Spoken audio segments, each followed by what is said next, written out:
Srila Prabhupada ki Gaur Premanande Jai Om Shripad Paramahansa Parivitacharya Prabhupada Santavacharya Srila Bhaktivedanta Swami Prabhupada Santapuri Vaishnava ki Ramacharya Srila Hare Thakur Jai Shri Krishna Chaitanya Prabhu Nityananda Shri Advaita Gadadhar Shivasari Gaur Bhaktivinoda Ki Jai. Shri Shri Radha Krishna Gopinath Shantam Radhakan Giri Govardhan Ki Jai. Shri Rajaguni Shri Vrindavan Dham Ki Jai. Shri Maya Pradam Ki Jai. Giri Mumai Ki Jai. Bhakti Devi Ki Jai.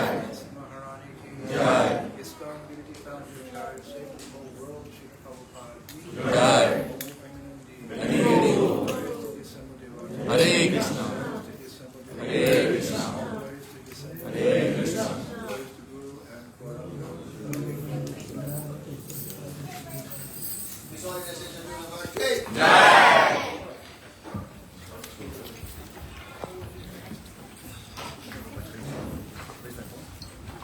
Hormone में ready छ ना hormone में ready छ हरे Krishna Krishna Krishna Can everyone sit down, please? Can everyone sit down, please?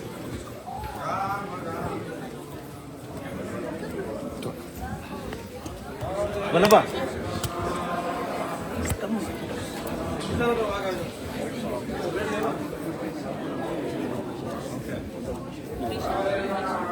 प्रभु प्रभु इसको आप arrange करो Hare Krishna, Hare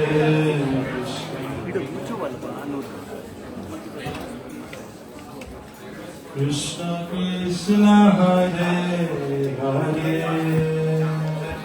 Hare Rama, Hare Rama, Rama Rama, Hare Hare.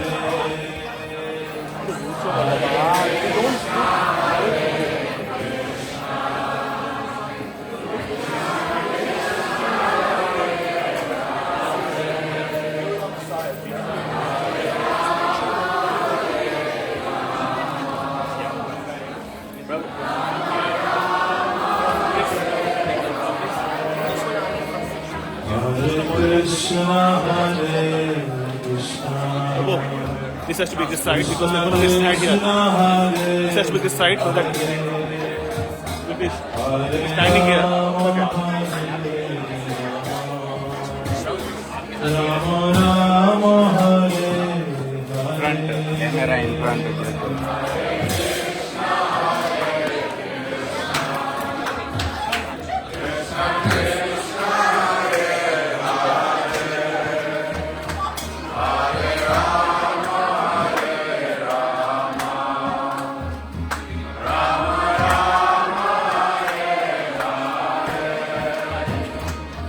Hare Krishna, Hare Krishna, Krishna Krishna, Hare Hare, Hare Rama, Hare Rama, Rama Rama, Hare Hare.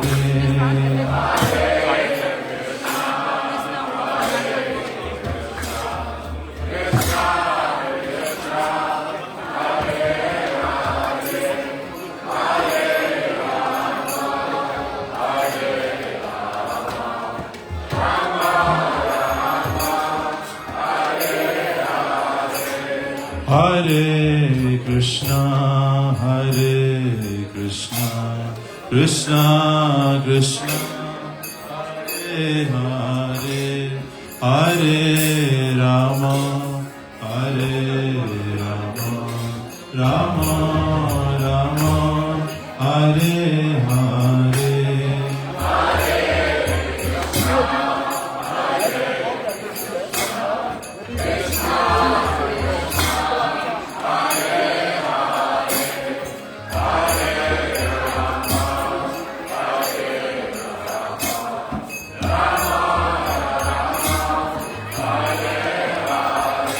Hare Krishna, Hare Krishna, Krishna Krishna, Hare Hare, Hare Rama, Hare Rama, Rama Rama, Hare Hare. Hare Krishna, Hare Krishna, Krishna Krishna,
Hare Krishna. Hare Krishna. So, welcome you, everyone, to this wonderful, glorious occasion of Srila Gurudev Swami Puja. And for many of us, it is like a once-in-a-lifetime opportunity.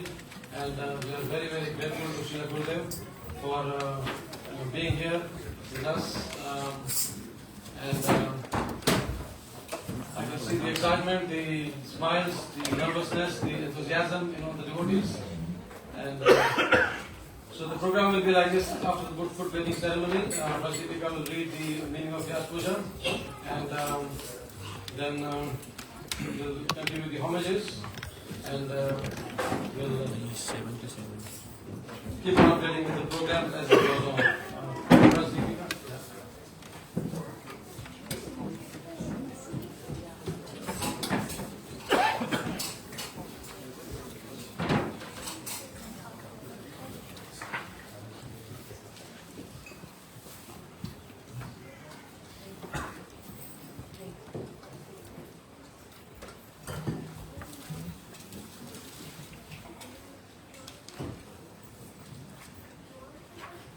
of Vyasa Puja. Expression reflects and reinforces emotion. The celebration of Vyasa Puja is an expression of the gratitude the disciple feels for the spiritual master, and that feeling becomes reinforced when disciple expresses one's own gratitude and hears other disciples express their gratitude. The spiritual master's guidance and grace are indispensable for elevating and liberating souls caught in the dangerous material existence. The spiritual master is not different from the Supreme Personality of Godhead, as the sacred scriptures proclaim. In Srimad Bhagavatam, in Uddhava Gita, 11.17.27, Acharyam Mam Vijaniyam, Krishna himself declares that the Acharya is not different from him.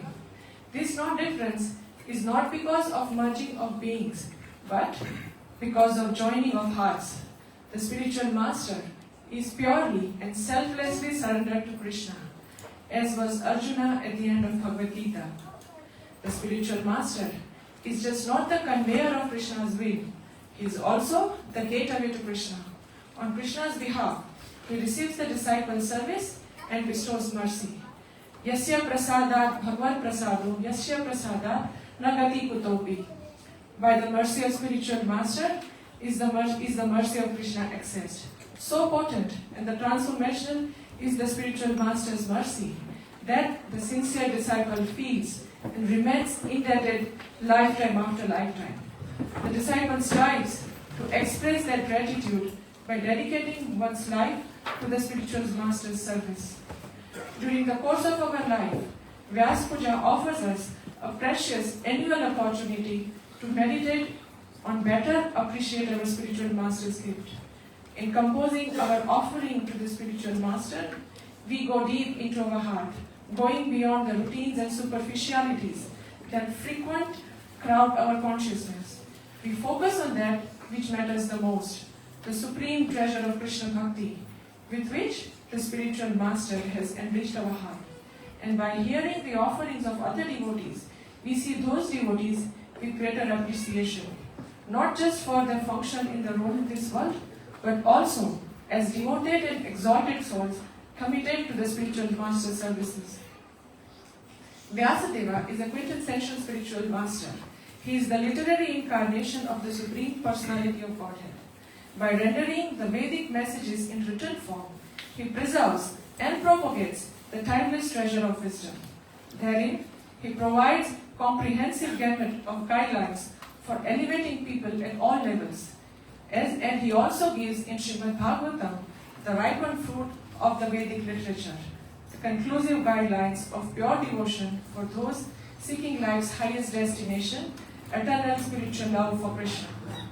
All spiritual masters follow in the footsteps of Vyasadeva and carry on his mission.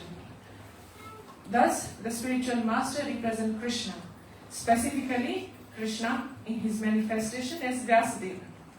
Through the numerous representatives of Vyasadeva over millennia, culminating for us in our spiritual master, we receive the treasure of Krishna Bhakti. Spiritual master lives to give the systemic knowledge, relevant guidelines, and inspirational encouragement to all who wish to receive it from him and who are qualified to become his disciple. He gives whatever he has with compassion, love, and discipline. He sets before his grateful receivers a living example what it means to be conscious of God and his laws. Spiritual master's mission to broadcast and propagate the teachings to as many newcomers as possible. This enormous task requires the training for future traveling teachers, preparation for various types of publication, and the building of temples and other venues so that people can congregate and become educated and inspired, no matter what their level of spirituality or commitment and no matter where they live. It involves organizing groups and devotee farms and villages so that the future would-be disciple can be part of a social network and help toward discipleship. The disciple roles in all this to help spiritual master to elevate his duty. When the larger mission of Guru is understood by the disciple, he or she will participate in the mission of Guru by offering energy, time, intelligence and resources. Vyasa Puja is an opportunity for all of us gathered here today to reflect upon the mission and the moment of His Divine Grace A.C. Bhaktivedanta Swami Srila Prabhupada. It is the moment inspired by the devotees of Krishna, established to make tangible hopes of all predecessors Acharyas. It began on suburban Kolkata rooftop in 1922 with a simple instruction to teach the message of the Vedas in English language. In our appreciation for everything we have received from His Divine Grace A.C. Bhaktivedanta Swami Srila Prabhupada through our beloved spiritual master, His Holiness INDRADYUMNA SWAMI Maharaj, and how it has transformed our life and display of gratitude, we must sincerely be continue the mission and the message of this extraordinary of all representative of Srila Vyasadeva. May we honor him today and always and work together to share him with this world. Hare Krishna. Hare.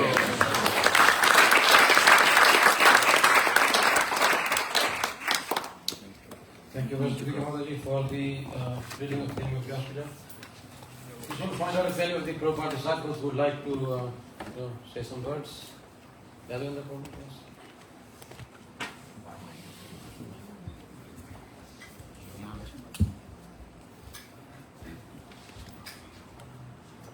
Machika Bhattavishta Alpika Bhavisha Paritana Bhavatu Vaishnadevo Namo.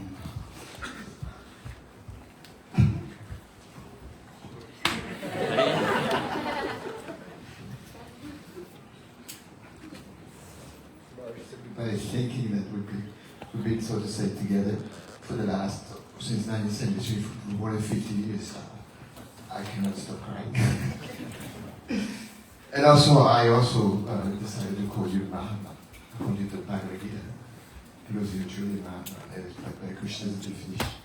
And I will always mention the fact that when I was in Paris, and we were just building the temple, you probably remember. For sure you remember. And Baba Singh Prabhu had stolen my pants from my locker. And I was going to have a fight with him, and then you intervened. Thank you, Maharaj. INDRADYUMNA Maharaj Ki! INDRADYUMNA Maharaj Ki! INDRADYUMNA Maharaj Ki!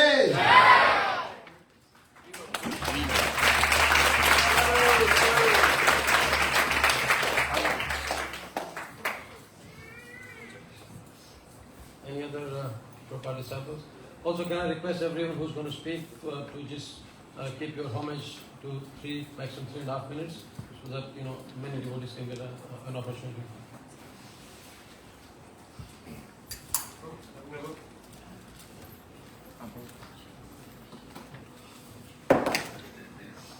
Welcome Vishalini Mataji to say a few words.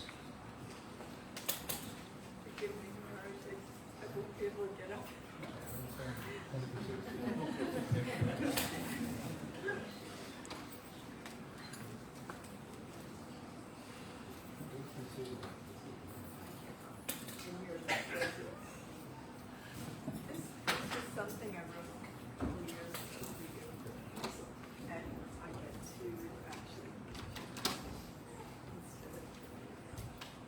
Maharaj.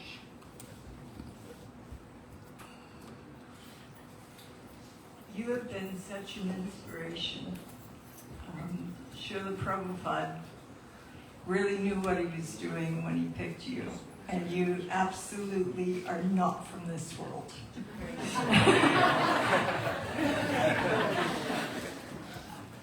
I first got to serve under you in France in 1986. I'll never forget you coming 10 o'clock at night, blasting the Jeep horn with soundtrack for the Nishringadev play, and that Nishringadev play is etched in my heart forever. Up and down the Amazon, what can we say? You're a personality that has stunned us all. The level of responsibility you've taken for Srila Prabhupada takes my breath away. And I just want to thank you from the core of my heart for having ever met you and served under you and watched the incredible service that you've offered Srila Prabhupada. Saki Roy Prabhu, he's a credit to your heart. And he continues this wonderful Burbank Center. On the way here, I was speaking that when we went to India in 1972, Prabhupada called us his dancing white elephants. But if he could see the quality of devotees that all stem from you through Saki Roy and the wonderful devotees here, and the core of the foundation of the principles they're basing this center on, it really shines. So I thank you from the core of my heart, and I'm really privileged being here today.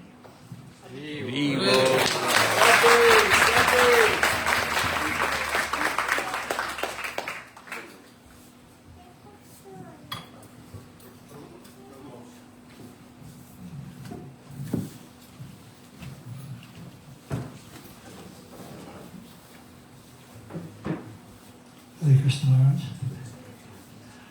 I first came across INDRADYUMNA Maharaj in Sydney in 1989, I think it was.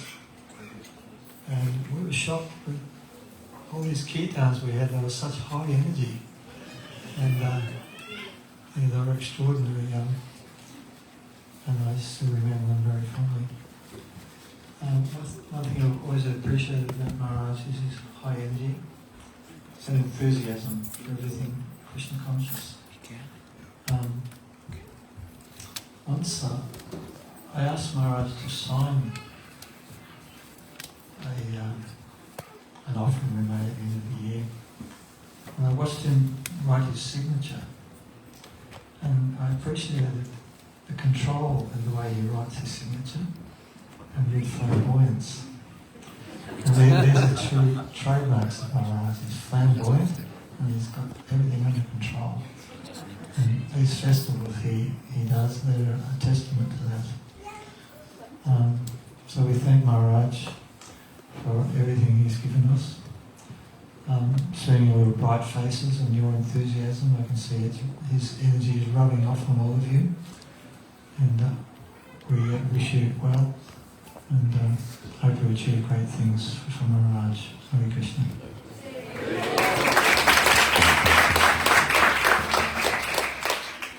Thank you, Prabhu, for those wonderful words. Can I have Khushi Parekh and then Srimurti Mataji ready? And then Krishna Prabhu and family. Khushi.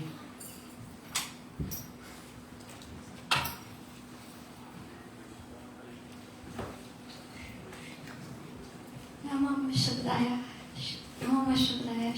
Krishna Prasaya Bhutale Srimate INDRADYUMNA Swami Namine Namo Shabdaya Krishna Prasaya Bhutale Srimate Bhaktivedanta Swami Namine. Dear Maharaj, I want to keep this short and sweet. Although if I could, I would go on and on about your countless glories. Although today is your birthday, where we are supposed to gift you, all I can say is thank you. Thank you for all the gifts you have given us. At school, when people ask me what my favorite subject is, I normally say maths and science. But in reality, deep down, my heart belongs to literature. And genuinely, my love for reading has rooted from you, my very first and most favorite author from my very first book.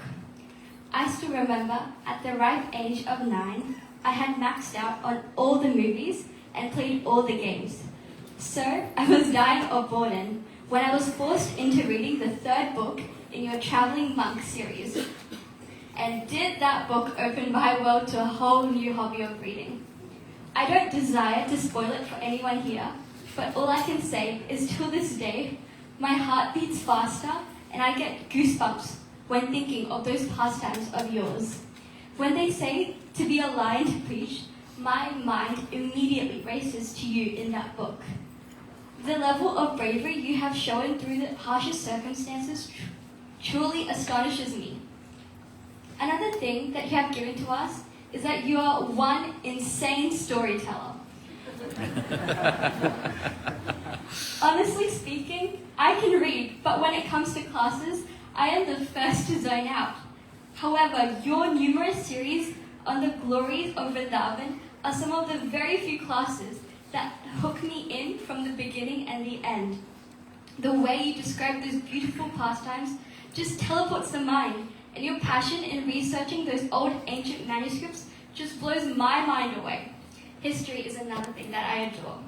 Your passion and love for Raj is continuously emphasized through each intricate detail in your stories, which makes it unresistible for us listeners to fall in love with Raj. So I cheekily hope that one day I get your latest book, Radha and the Sakhis, signed by you, as the other day I was a bit too late and unfortunate to get it. So thank you again for all your hard work, Maharaj.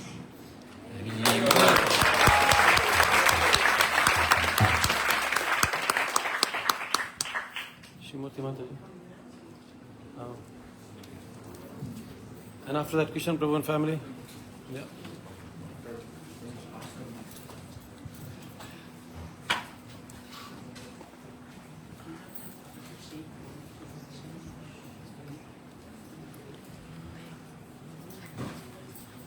Namo Vishnu Padaya Krishna Vastapati Tale Shrimati INDRADYUMNA SWAMI VYASA Namo Prabhupada Vyasa Jagannath Shanam Murti Disika Krishna Kirtane Narasana Rakshipan Srila Prabhupada. Dear Srila Gurudev, please accept my humble obeisances. All glories to Shri Shri Guru Varanga. All glories to Srila Prabhupada. I offer my sincerest best wishes for your continued success on the path of bhakti, performing Sankirtan Yajna, inspiring so many and giving shelter to all that you can. I pray that you continue for as long as possible. In the service of your spiritual master, empowered by Srila Prabhupada and the Lord, you do his work.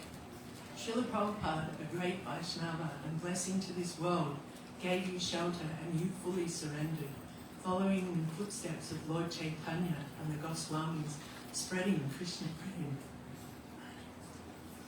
When I hear you speak various classes, presentations, or spontaneous posts, they are so full of so much detail, enthusiasm, and valuable instruction.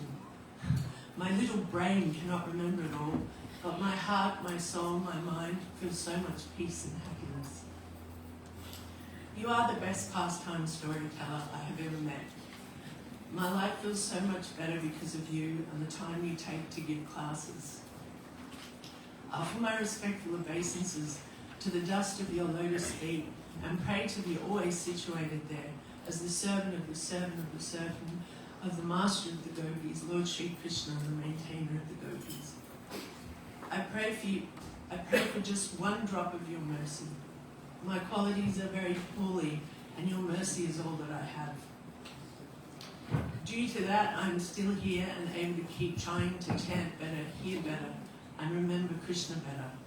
Although my memory is not so great, hopefully just by keeping on this path, Krishna will carry what I lack and preserve what I have. I pray to always remember him and never forget him. Spending time in your association in Sydney recently was deeply uplifting and inspiring. I'm eternally grateful for your association and the nectarian Hare Katha. Spending time with you and such inspiring devotees was truly a blessing. It made me truly appreciate the truth spoken in Srimad Bhagavatam 11:230. Even half a moment's association with pure devotees is a priceless treasure.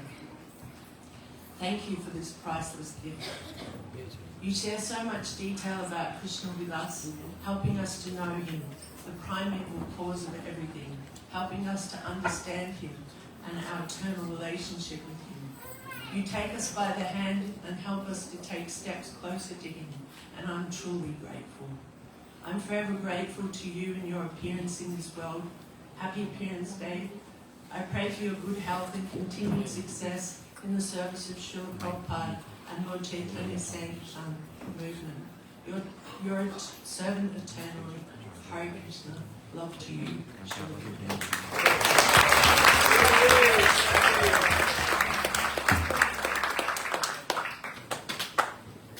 Hare Krishna, can I request you to please move forward? Try to fill in as many gaps as possible. We're getting a lot more devotees now. So thank you, Srimati Mataji, Kishan Prabhu and family, and after that, Shri Radha Maharani. And after Shri Radha Maharani, we'll have the kids singing a little song for Srila Gurudev's pleasure. Prabhu bola. Prabhu.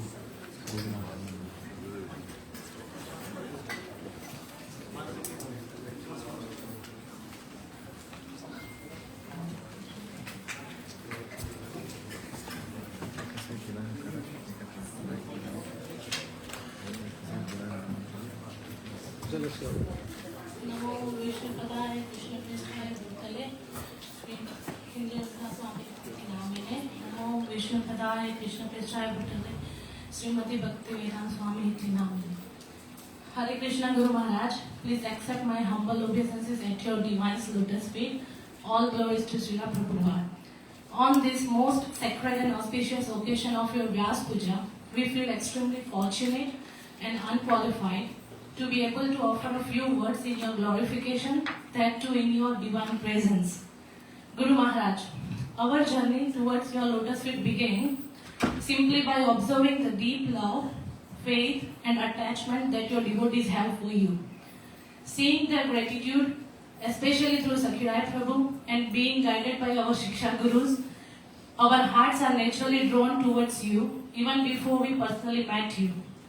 By Krishna's causeless mercy, we came in contact with this devotee community 6 years ago, and since the very opening of this temple, our lives have become inseparably connected with devotional service.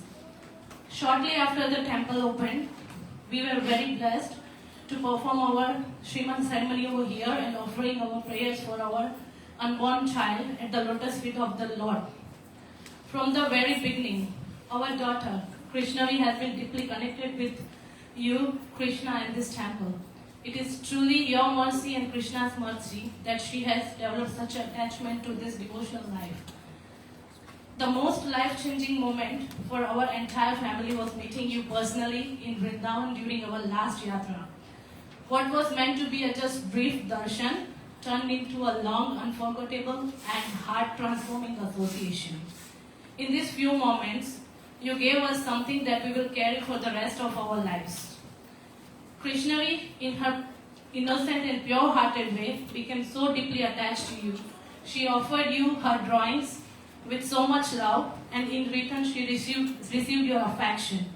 That simple exchange was not ordinary for us. It was a moment of divine connection that strengthened our faith and transformed our heart.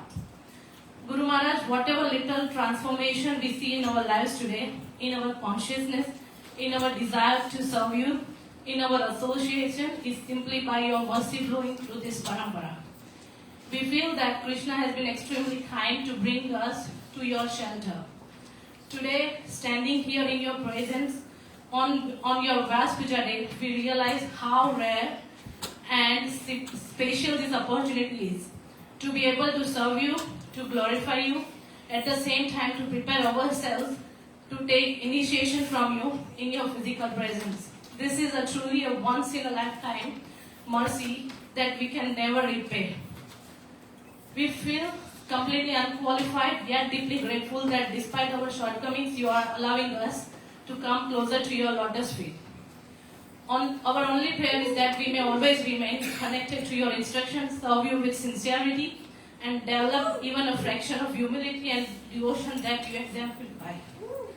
Please bless us that we may raise our daughter Krishna in such a way that natural love for Krishna and her attachment to you only grows stronger with the time, and that our entire family may remain engaged in your service always. Thank you, Guru Maharaj. Your servant Monica and Krishna.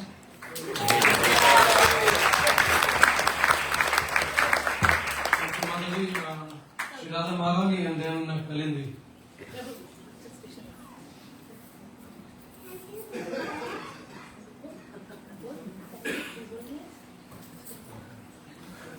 Okay, thank you. Mike, please. She's saying thank you through there. She's thank you.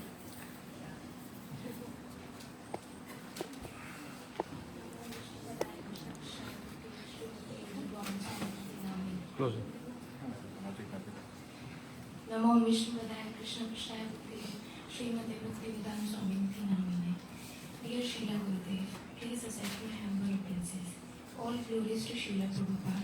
All glories to you on this auspicious day of your Vyasa Puja. Your mercy turns them into eloquent speakers and lifts the fallen souls, enabling them to connect with Krishna in their everyday lives. Through your guidance, I have learned to meditate upon the glories of the Srimad Bhagavatam daily, finding solace and direction even in difficult circumstances. Just as you approached everyone in America, whether pious or sinful, with the mood of Nityananda Prabhu, I am inspired to offer service to all, following your instructions without judgment. Please bless me to cultivate unwavering attachment to your lotus feet, to study the Srimad Bhagavatam sincerely, and to serve devotees with the same love and compassion that you exemplify. Your spiritual daughter, Sri Radha Maharani. Haribo! Then we are telling the offer of homage, and after that we'll have the children performing the Happy Vyasa Puja Day. Can I have some water? There's a bottle next to you. On your right. On your right. I'm going to put next to you. I'm going to cup. I have a cup. Dear Gurudev, I offer my humble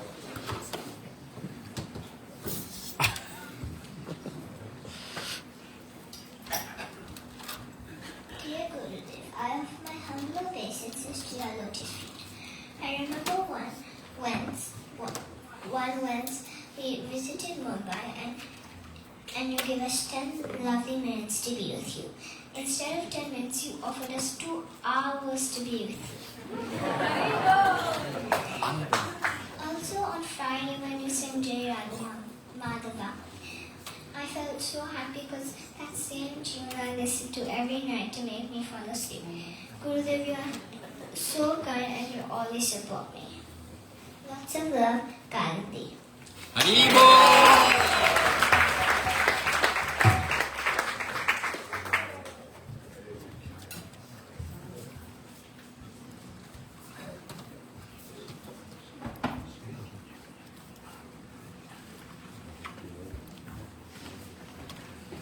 After this.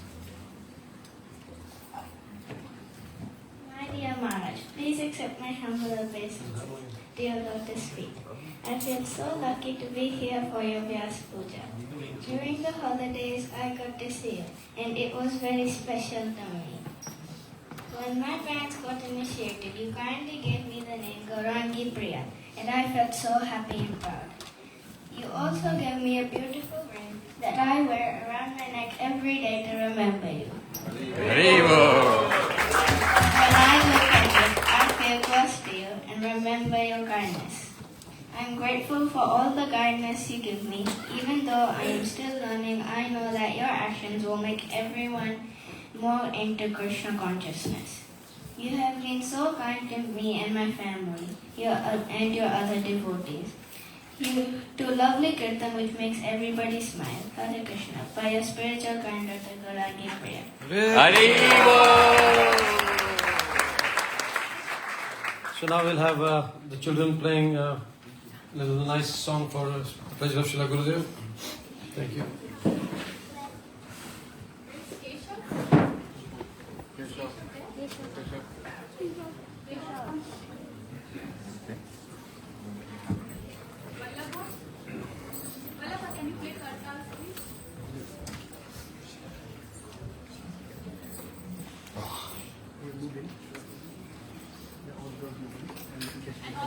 Can you turn around there?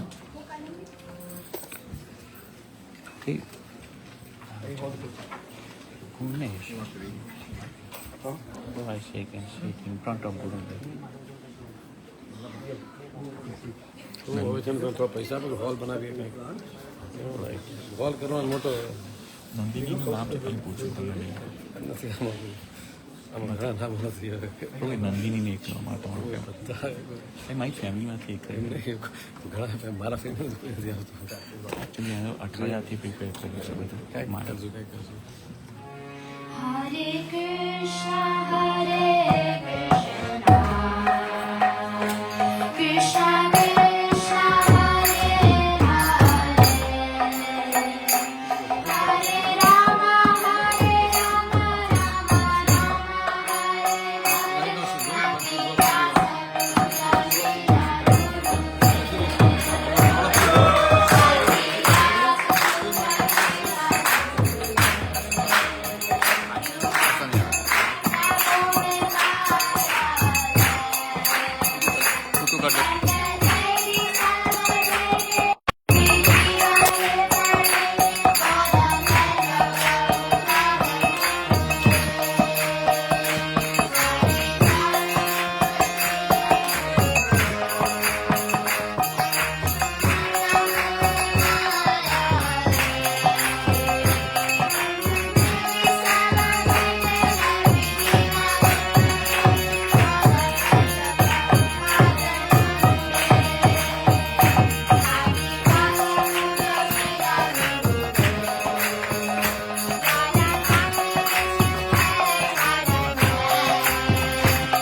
after that, Gordon Bihari Prabhu to take your voice right.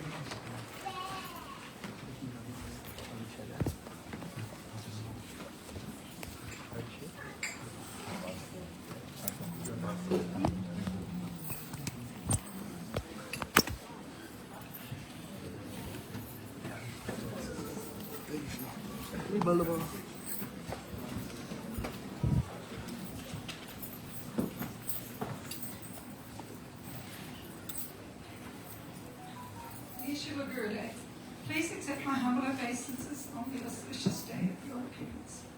All glories to Srila Prabhupada, whose instructions you follow with humble sincerity.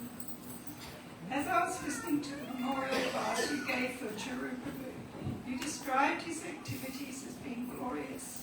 You gave him the most wonderful title of his a Prabhupada man. To me, this title also describes you as Srila Prabhupada. You are most definitely a Prabhupada man.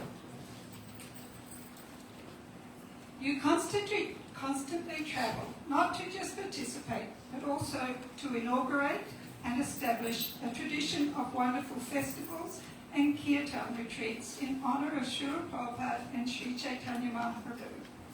You enthuse the attendees of these festivals to chant, to hear, to associate, and last but not least, to honour and relish Krishna Prasadam.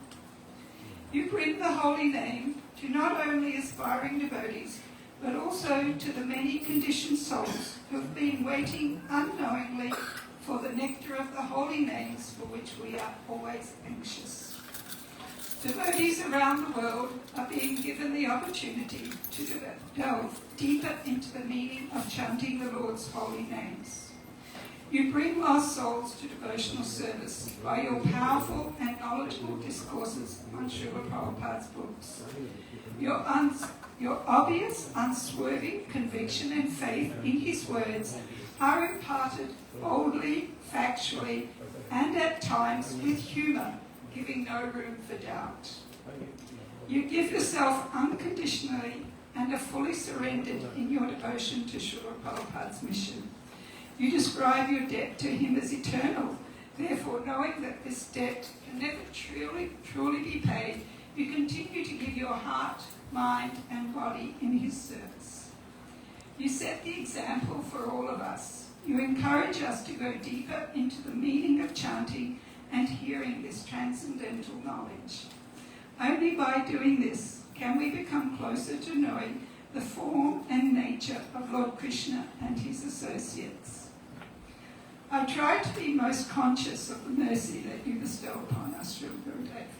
I can only pray and beg for your continued mercy so that my heart and body will be completely cleansed and I can be of service to you while you serve your beloved Srila Prabhupada. I am hoping to one day become a worthy disciple and be able to give you 100% of my heart. Thank you, Srila Gurudev, with hope and love in my heart. Thank you very much. So Govardhan Bihari Prabhu and then after that Sri Kundavali Sakhi, please.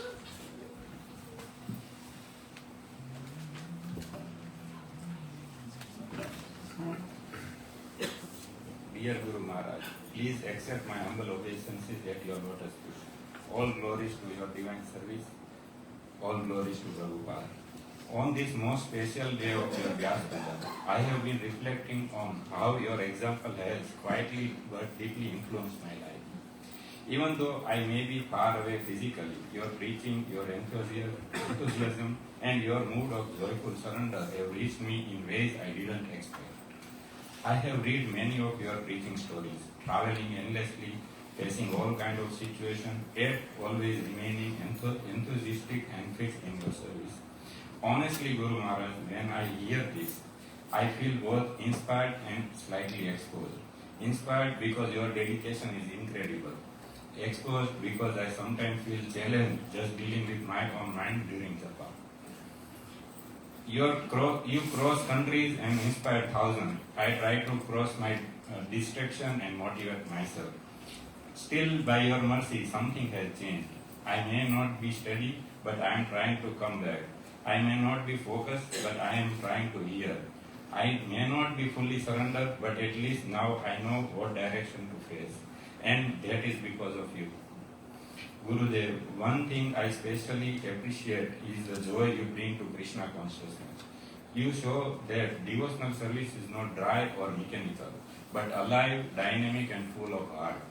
I may still be struggling with consistency, but remembering your mood helps me take things a little less heavily and little more sincerely.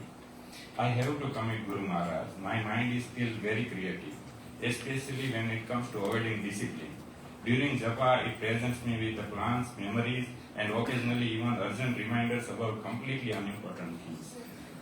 Yet somehow, because of your influence, I try to bring it back again and again, even if it takes the whole round or all 16. Thank you for your patience, your example, and your compassion. You are tirelessly giving Krishna consciousness to the world, and to somehow even struggling soul like me gets to receive a tiny part of that mercy. On this day, I pray not for something extraordinary, but something simple and real, that I can become a little more sincere, little more steady, and little more grateful for what you have given. Your insignificant but inspired servant, Gautamiya. Pranam is something after that, Maharaj Prabhu, and then Revati. Where is Revati? Raise your hands, please, Revati. Go around. Hare Krishna, Gurudev.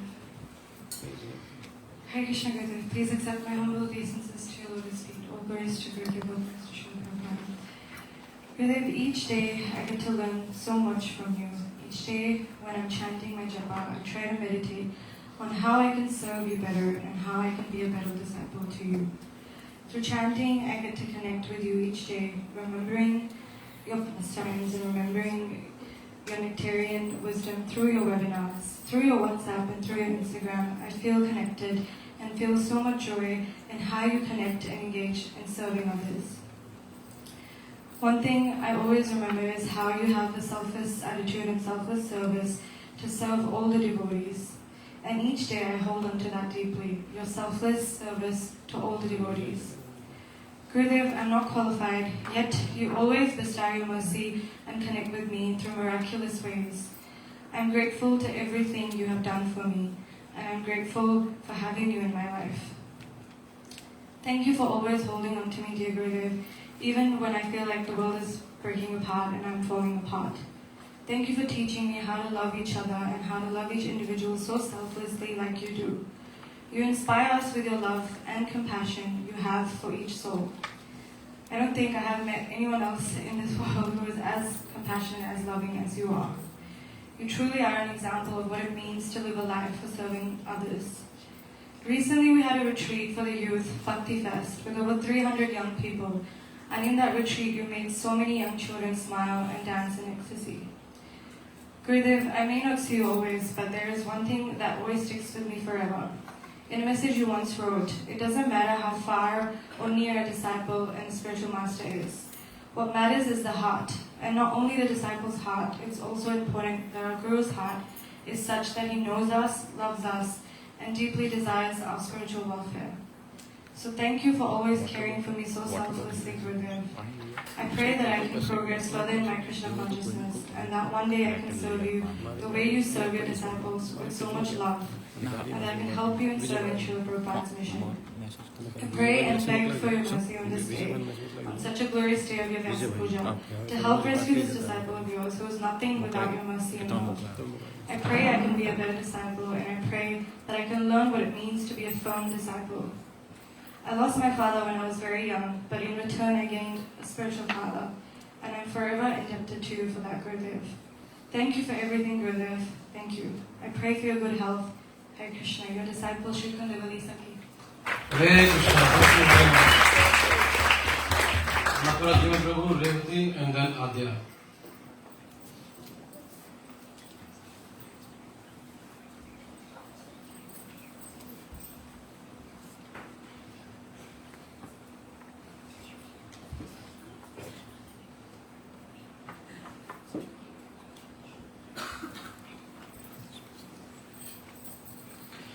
Hare Krishna, Gurudev, please accept my humble obeisances at your lotus feet.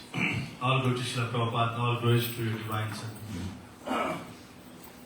On this most auspicious occasion of your divine Vyasa Puja Prince Day, I wish to offer my heartful gratitude, remembrance, and the prayers at your lotus feet. Gurudev, today it feels like one of the most astonishing and spiritually overwhelming moment of my life. I am witnessing your Vyasa Puja Prince Day, and by your causeless mercy I am able to be present in your divine association. It feels like a dream, but at the same time it's it is a reality my heart cannot feel, comprehend and this fortune. As stated in the Bhagavad Gita, Tadviti Pranipatena Pariprasnena Sevaya Upadesantita Ganina Tattadarshina.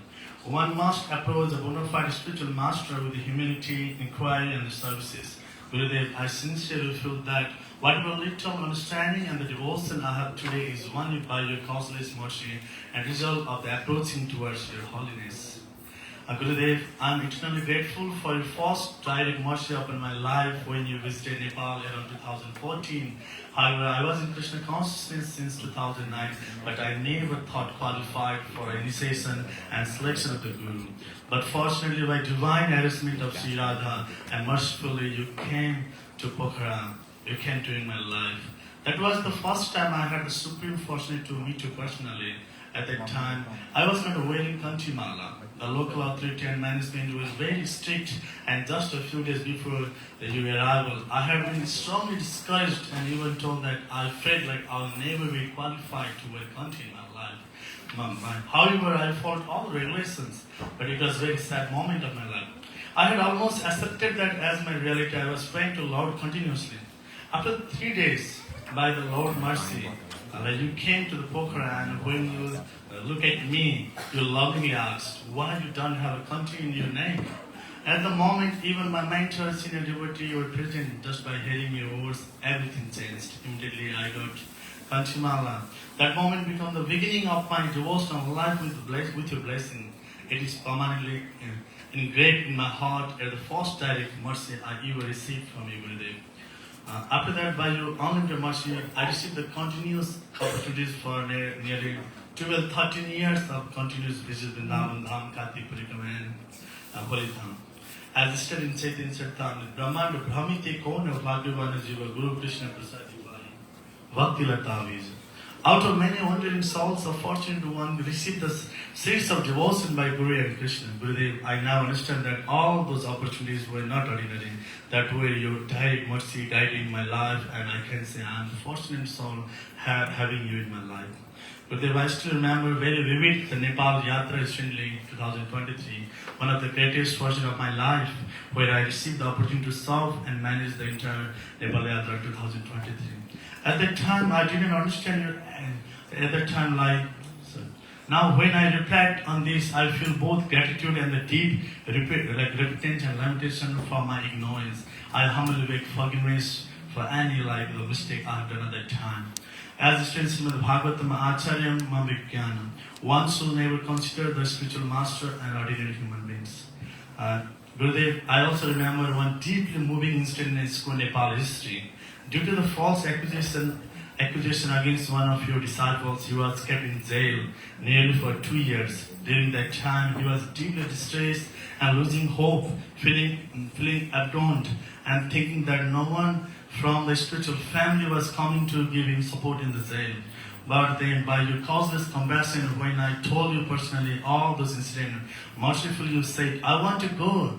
And there, however, we have other big program had scheduled, organized, but you said, meeting my disciple is the urgent and the biggest program for me as a spiritual master. That was very touching to me, Srila Gurudev.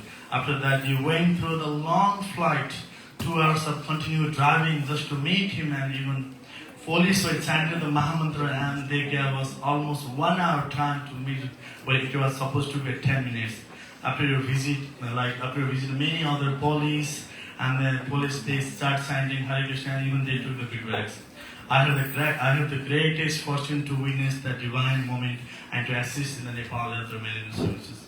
Despite an external busy schedule and oldness and tireless schedule, you never refused to care and love and give your time to the disciples. Gurudev, you might forget this moment because you are always doing like that to your disciples. But the history of the ISKCON Nepal will never forget. I will never forget because I was the witness. And the many senior devotees today in Nepal from the Vyasa, like His Holiness Mahavishnu Swami and different senior devotees, they are taking your name and they are taking this example, like how the spiritual master loved to their disciples. So once upon a time later, I asked that devotee who was in the jail about his feeling towards you. He cried and he said, I feel Krishna has heard my prayers. These 2 years I was praying. No one came to meet me, but suddenly Gurudev came and he has given me a big encouragement. So that was the very special incident, Gurudev. So Gurudev, I also feel actually fortunate that during that time I got a personal assistant, and those moments are forever captured in my heart. I do not know if I'll ever receive such opportunity again in my life, but I know that are the most precious memories in my life. So Gurudev once, Gurudev also, I remember very clearly when I asked you personally, how can I make you happy? Then you said, just please Krishna consciousness as much as possible. Since that day, I have been trying my best to follow instruction under the guidance of His Grace Sakira, who is very merciful and supportive in my spiritual journey. By his guidance, I'm trying to serve in preaching activities among the Nepalese community, and gradually we are also trying in Indian and other countries as well. So we are doing a retreat, picnic, and likewise we are trying to unite all the Nepalese people over here. And also we are planning to come this coming parikrama, all the Nepalese people from here. But Gurudev, now I'm in here in Australia just doing studies for the past few years, and I have been physically far away from you. This separation has made me deeply realize how valuable those earlier days. I miss everything, assistance, service, parikrama, and your direct presence, and I now understand how fortunate I was to receive all those in the past. So please, Gurudev, I am very fallen and full shortcomings, knowing or unknowingly I may have committed many offenses into lotus feet. I sincerely beg forgiveness. Please bless me so that I may remain steady, humble, and sincere in the devotional service, and always remain under your shelter in the life after life. In front of Srila Prabhupada and Sri Radha Krishna, I can only say that I have received the greatest fortune of my life, you as a spiritual master, your servant Mathura Jivan Das.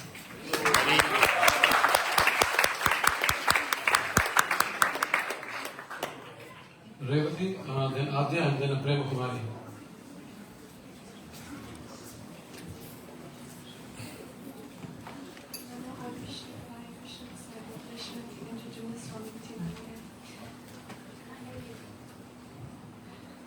Dear Srila Gurudev, please accept my humble obeisances, all glories to Srila Prabhupada. I feel like I have so much to say, but I don't know how to say it all. Throughout traveling with you, I've seen more and more just how dedicated and incredible you are at preaching Srila Prabhupada and Lord Chaitanya's mission. Whenever you talk about Srila Prabhupada, love travels with your words, and I can really feel the love you have for him, which is so special to see and hear. I'm also so grateful for all of the time and research you put into your classes.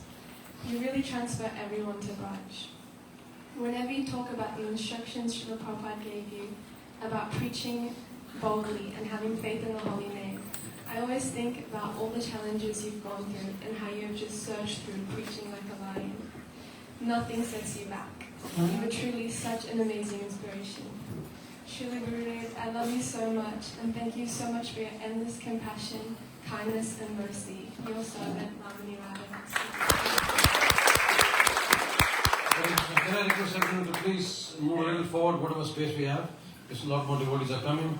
And please forgive us for having this very small hall for so many devotees. Some inconvenience, but what to do? We are going to very quickly have some solution to that. So, Adya and then Prem Kumari, and then after that Nisarg, Bhakta Nisarg. Nisarg is here, yeah. Happy Vyasa Puja Srila Gurudev. I offer my humble obeisances to your lotus feet. Gurudev, you light up the whole world, the rich and the poor, the old and the young, the learned and the simple. With compassion, humor, and above all, a deep, loving devotion to serve Srila Prabhupada, you travel and preach around the world like no one else ever can. From Moscow to Poland to India to Australia, you're an inspiration to all. People travel all around the globe just to hear your lectures. Your ecstatic kirtans on the beachside to dangerous encounters with enemies, you still remain unshakable. You're one of the boldest preachers Srila Prabhupada ever had, with over 10,000 disciples. The word kindness is too little to describe what you have done. You naturally make everyone feel a little bit more happier, a little bit more loved, and a little bit more alive. That's your strength that has saved many people people's lives today. You never want to be the hero, but always behind the curtains. Instead of seeking flaws in others, you try and find good qualities.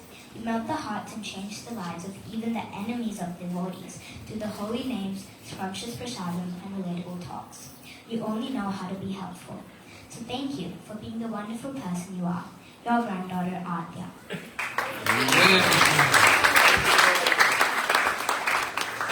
Can AI replace devotees' hearts? No. Oh, this is wonderful. Thank you very much.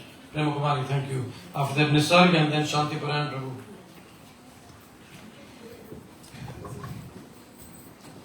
Dear Srila Gurudeva, please accept my humble obeisances and the sacred dust of your lotus feet.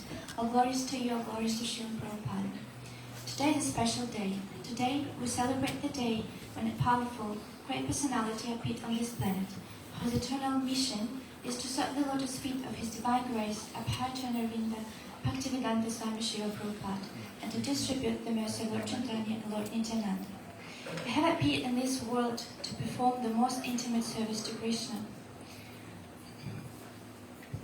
to help liberate the conditioned souls from the clutches of Maya and bring them back home, back to Godhead. Truly, your position is inconceivable and your greatness cannot be fully understood. All I can do is bow down at your lotus feet and pray for the opportunity to serve you and all the Vaishnavas. Meeting you is the greatest fortune for the soul. It can occur only very, very rarely in the endless cycle of birth and death. In Sri Chaitanya Charitamrita it is said, out of many millions of wandering living entities, one who is very fortunate gets an opportunity to associate with bona fide spiritual master by the grace of Krishna. By the mercy of both Krishna and the spiritual master, such a person receives the seed or the creeper of the devotional service. O Srila Gurudev, how many lifetimes have I spent chasing the illusory happiness of the material world? From the highest to the lowest planets, from the lowest to the highest forms of life. I'm still running after it, but my strength is exhausted. My mind is confused and its atoms to find enjoyment, and my intelligence no longer sees any meaning in continuing this chase. Being born in Kali Yuga, I certainly cannot boast of possessing good qualities or a great spiritual advancement. Truly, I'm a vivid example of Jagai Madhai. In one of your lectures, you said that we are not different from them. The only difference is that we have received the great fortune of the mercy of a pure devotee. At the Rishikesh festival, I had the fortune to share a room with Gadharvika Mataji. She told me a story of how once you said to her, I do not give initiation to those who are worthy of it. Otherwise, where would the mercy be? If I know anything about the science of Krishna consciousness, it's only because you have told me through your lectures. If anyone sees anything good in me, it's all bright sparks of your mercy upon me. If Krishna guides me through the difficulties of the material world, it's because you cast your merciful glance upon me. If I have the fortune of associating with Vaishnavas and serving them, as well as serving the holy name, it's because you are pulling me back to Godhead. If I have a human body now, it is because I received your great mercy, despite all the sins of my past lives. At the Rishikesh festival, we had the opportunity to bathe in the Ganges every day, thus receiving purification and the mercy of the dust of the Lord's lotus feet. But Narottam Das Thakur's praise, after bathing in the waters of the sacred Ganges many times, one becomes purified.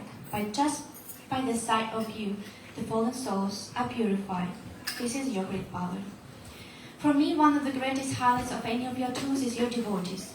They are the great example to me of true disciples, in whose loving hearts your lotus feet reside. Association with them and serving to them is my greatest treasure. As you say, in order to understand Krishna, we must serve his devotees. In the same way, in order to understand you, I must serve your devotees. Dear Srila Gurudev, I cherish every moment, every word, every instruction from the last darshan you gave me. Now, that darshan has become the essence and purpose of each day and of my entire life. If I have any desire to ask from you, it's only the desire to always remain at your lotus feet in the service and to be at the lotus feet of the Vaishnavas. But I sincerely hope that by following your instructions, you and your merciful devotees will grant me the greatest mercy, eternal service to you in the spiritual world, even in this lifetime. Maybe this sounds quite funny and impossible, like a small kitten wanting to make a leap of a lion, but I remember how you told me.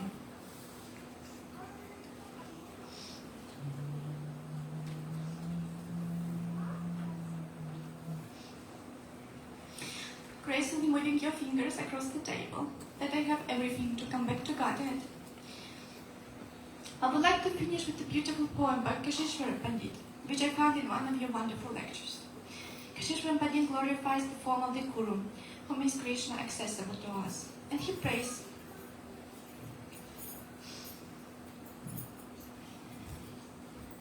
The forehead of the Guru is the only source of satisfaction for the disciples. The eyes of the Guru are the treasure house of the secrets of the three worlds for the disciple. The nose of the Guru is the pride of knowledge for the disciple. The lips of the Guru are the gates to the knowledge of the Vedas.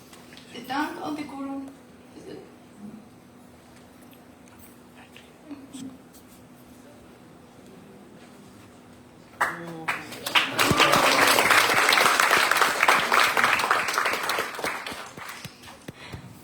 The tongue of the Guru is the nectar pot of the Dhanvantari. The neck of the Guru is an enunciation of the material world. The shoulders of the Guru are the grace of devotional life. The chest of the Guru is the bud of the divine couple. The hands of the Guru are the source of all blessings. The torso of the Guru is the ocean of bliss. The thighs of the Guru are the strength of bhakti for the disciple. The lotus feet of the Guru are like Chintamani gems for the disciple. The toes of the Guru are like millions of places of pilgrimage. The toenails of the Guru are the moonlight of love for Krishna. The shadow of the Guru is the eternal protection for the disciple. The dust from his lotus feet is the opulence of the 13 worlds. The remnants of the Guru's prasada and the nectar of Krishna's lips, clothed used by him, is the good fortune of the disciple. And the words of the Guru are the only shelter for the disciple. Kashishwar then concludes his work by writing the following. That blessed day, when one is accepted as a disciple by the Guru, at the conclusion of the ceremony, the disciple should pray as follows. My dear spiritual master, with no support in this world, I was falling into the ocean of great sorrow and lamentation. You are my only shelter now. You kindly took my hand and placed me in the boat to Vrindavana, where one finds divine love for Radha and Krishna. My Guru, my shelter, my only savior, from this day forth I'm yours. Make my body your asana, my hands your instruments, and engage all my senses in your service.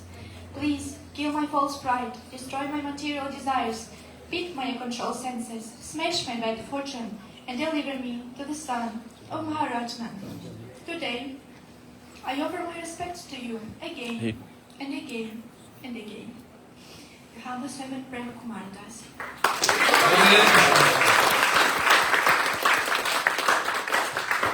After Nisarg, then Shanti Prime Prabhu, then Madhuri Radha Mataji, please. Madhuri Radha Mataji after Shanti Prime Prabhu. Namo Om Vishnu Padaya Krishna Pashtaya Bhutale Srimati Bhakti Vedanta Swami Niti Namane Namaste Saraswati Devi Gauravani Pracharine Nirvishesha Sunyavadi Pashyata Deshatarine. Dear Guru Maharaj, please accept my humble obeisances. I love you very much. You're so kind and sweet. When I see you, I feel very happy inside my heart. I really liked when you let me hold the old coin. It felt very special to me because it was so ancient and important. I also remember the nice rose perfume from your puja. It smelled so beautiful. I felt very lucky to be there. I love the way you do puja. It feels peaceful and makes me think of Krishna. When you dance, it is divine and gives so much energy. I feel so happy when you do kirtan. One day I want to sing like you, Maharaj.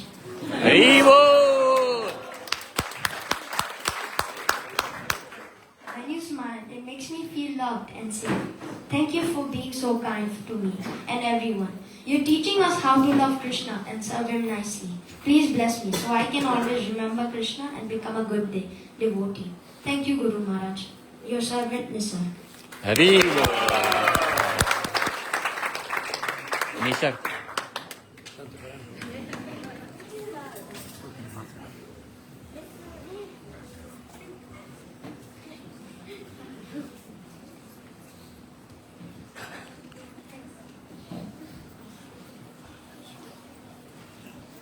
Dearest Srila Gurudev, please accept my humble obeisances. All glories to Srila Prabhupada, all glories to you. I first met you in 1986 on the roof of the Lotus building in Mayapur. You were leading an ecstatic Guru Puja Kirtan for your godbrother, Bhagavan Maharaj. You were considered to be his best disciple, even though you were a sannyasi as well. Next contact I experienced was when you burst onto the Australian scene in 1989-1990. At that time I was Canberra temple manager. You came there to encourage devotees. Driving out on Harinam, you retrieved a secreted cassette from the glove box of the van and presented it to me as ashram encouragement. It was entitled The Hunters and the Hunted. During your short visit, I fell for your attractive association. Further on, my urge for taking shelter surfaced while noticing all the play props in the corner of your room in Vrindavan. I garbled a hint for training, and you kindly accepted it as a request for initiation, agreeing to give me pranam mantra. Dear Srila Gurudev, your fierce determination to preach, an unwavering devotion to your beloved Guru Maharaj, Srila Prabhupada, are awe-inspiring to witness. In 1995, I got permission to join you in Poland and Europe for 4 weeks. In Poland, on Balaram's appearance day, you changed my name and took charge of my life. I had visas for Russia and Hungary, so I followed you along with Sri Prahlad Prabhu and Ekalavya Prabhu, now Sri Krishna Chaitanya Swami. During our trip you discovered that for only £10 I could change my return flight departure to leave from London, thus extending the adventure to 10 weeks, making visits to Croatia, New Mayapur, France and London. In London, when we were greeted at the airport, the devotees brought garlands. You got a garland and your guest got garland. And as you normally do at the airports, you distribute your garland to worthy guests. So I tried to follow in your footsteps, but I couldn't find anybody. So you came and grabbed the garland off me and then gave it to the right person. After returning to Australia, I was grounded for 4 years. My temple president, he caught up with us in New Mayapur and he said, "Shanti, get back home." My only solace during that time was reading your diary chapters and watching videos of the Polish Woodstock. Your godbrother, he came into the room while I was watching the Woodstock, and his first comment was, "Why are you spending time with all these Polacks?" And he stayed there for 10 minutes, and at the end he said, "Srila Prabhupada would be so pleased with this preaching." 2001, eventually, after being grounded, I was able to come to Poland again and take part in the nectar of your preaching there. Your festivals, intertwined with many cultural aspects and always centered on chanting the Maha Mantra, are cherished by all. For the devotees, on top of that, you give the opportunity to serve. And now I am so grateful to you for the opportunity to serve you at the great Rishikesh Kirtan Festival. I would also like to mention your inspiring weekly,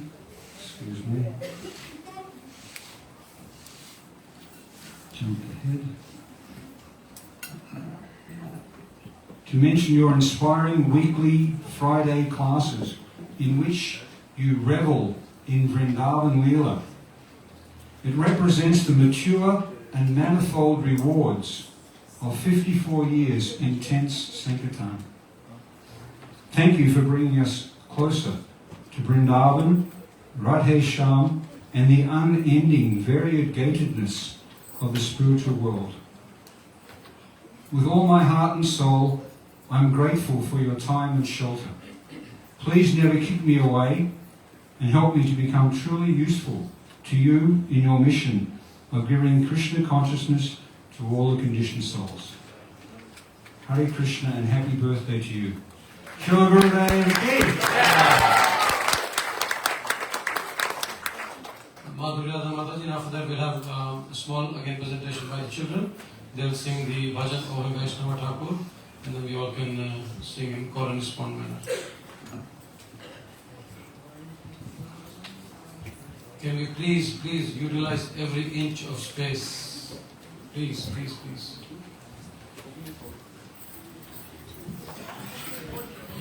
Good, thank you.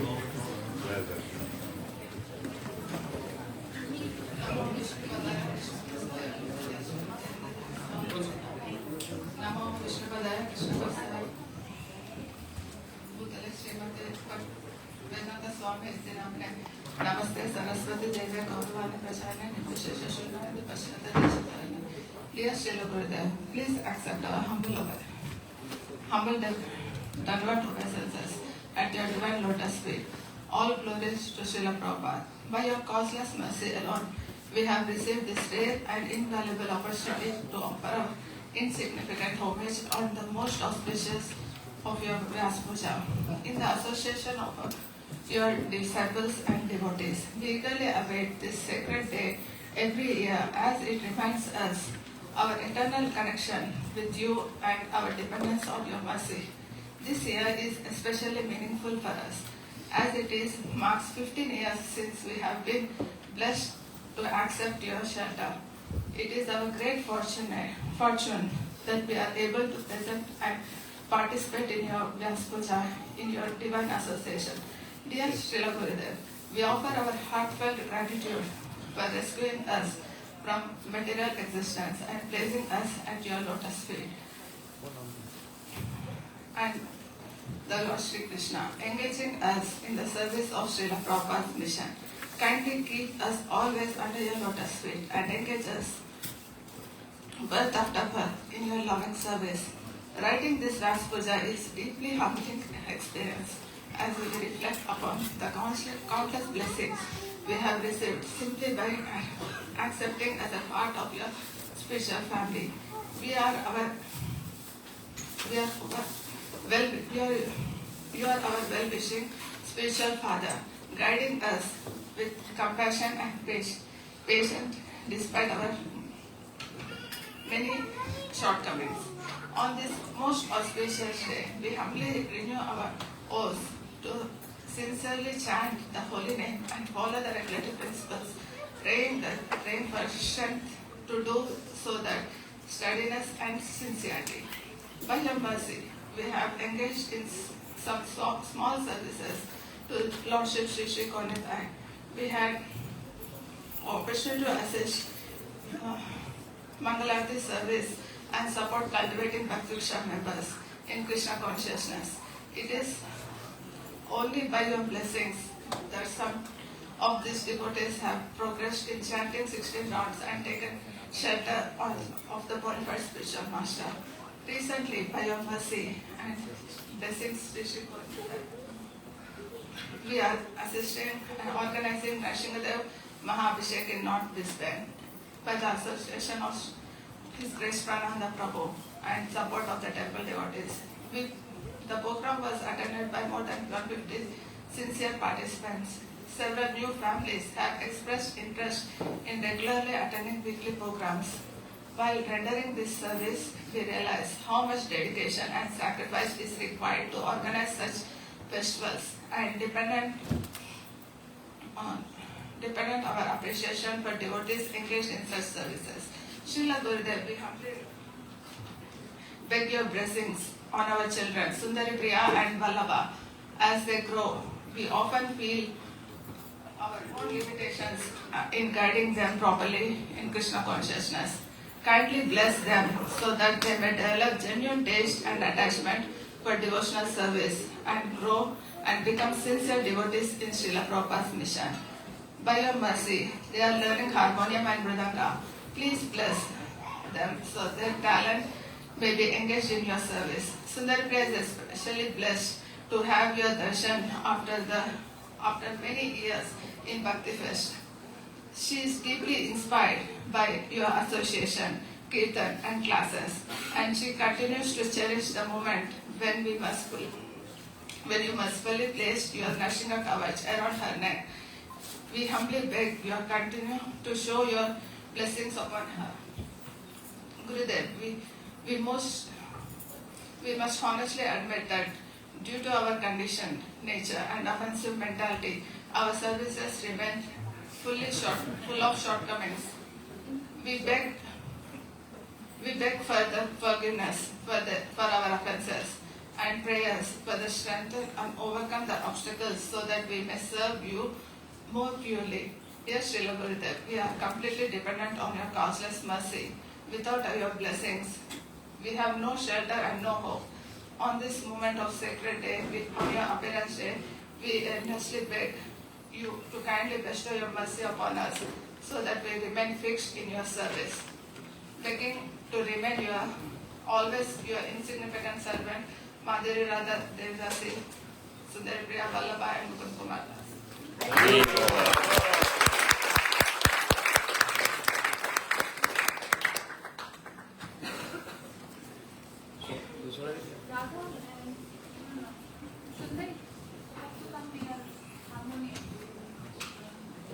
After this, Bhashana Radhe Mataji, and then. And where is Vallabha Kamata?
Haribol!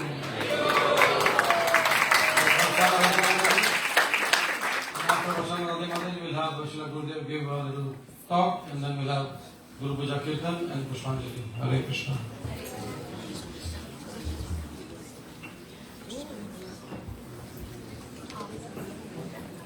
Dear Srila Gurudev, please accept my humble obeisances. All glories to Srila Prabhupada.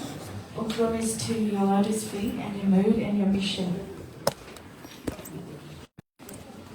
Since my initiation from you in December 2007, I've experienced an unending shower of mercy in my life from you, Srila Gurudev. I'd like to share some highlights from these last 19 years, express my gratitude for your presence in my life. I want to glorify a few of your amazing qualities that I've experienced over the years, which have been inspirational in my life. On the day I was initiated, I remember being pregnant with a soon-to-be 8 pounds baby in front of Shri Radha Gopinath in the North Sydney Temple. I felt like as big as an elephant. But you gently asked me to carefully walk to the back of the temple room to pay obeisances to Srila Prabhupada. You were concerned that I wasn't going to make it back to the front. But due to your causeless mercy, I did. Sometime after that, I was fortunate to play some small part in your La Carnival spiritual tour in Australia. One day we had a festival in Byron Bay, and it was raining, and it was lightning, and there was floods on the way. We were staying at the New Govardhan farm. I really wanted to go to the festival and witness your preaching, but my mother wouldn't let me. She saw how pregnant I was, and she was worried for my safety. Thankfully though, my husband, His Grace Jagaprabhu, stepped in, put his foot down and said, and declared, the safest place in the universe is with your spiritual master. So I was permitted to go that night, and yes, it was dangerous on the farm, but Srila Gurudev, you protected us who came with you from all danger, and I was safe. The farm was flooded, but we were safe with you, and we were able to get back to Brisbane safely. I wanted to glorify your care and mercy. You've showered unlimited, priceless blessings on my children. You named my son Kartikeya. And I reflect that without your care and mercy, I'm not sure I would still be here. I'm ever grateful for your presence in our lives. You are all-knowing and have a deeper realization of my true self, even more than I do myself. I was fortunate to go to the Polish tour a couple of years ago. Earlier on, I had spoken to you right at the beginning when I met you that I had a desire to go on the Polish tour. And you looked at me gently and lovingly, and you told me that it was a pretty austere activity to engage in. I didn't understand it at that moment, and I was 30 years old then. And finally though, through your mercy, I managed to get it together in my mid-40s and plan a trip to join you on the Polish tour. So we did it. We followed you from London, through Paris, Berlin. I hired a car in Berlin. I got a flat tire in the first 30 minutes.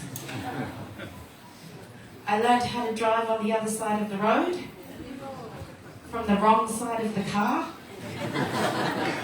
But through these challenges, the prospect of serving you in your Polish tour kept us going. We made it to Poland, and we finally arrived at the school. I realized you were right about the austerity, and it really wasn't for me. All glories to the devotees who do it year after year. So we stayed outside the school, but the next 11 days was an unforgettable experience. Harinam on the streets and the beach, watching you preach so expertly and inspiring the masses, it's a journey we'll never forget. And I put on 100 saris. I think I put on more saris in 11 days than I wear myself in a whole year. I appreciate the priceless knowledge that you're sharing with us every week. I've been fortunate to come on your Karthik program a few times. Thank you for sharing your knowledge of the Holy Dham with us in Vrindavan. Thank you for delivering your Vrindavan YouTube lectures, especially during COVID time. They were a saviour for me. And thank you for your ecstatic love series, and now your beautiful books. We now have a priceless gift you have given us so that we can keep listening to this knowledge for the rest of our lives. I pray for your good health and the opportunity to serve you, Srila Prabhupada's mission, and Shishikon Nitai eternally. I thank you for being a part of my life, for guiding and for protecting me. Your servant, Rashana Radhidasi.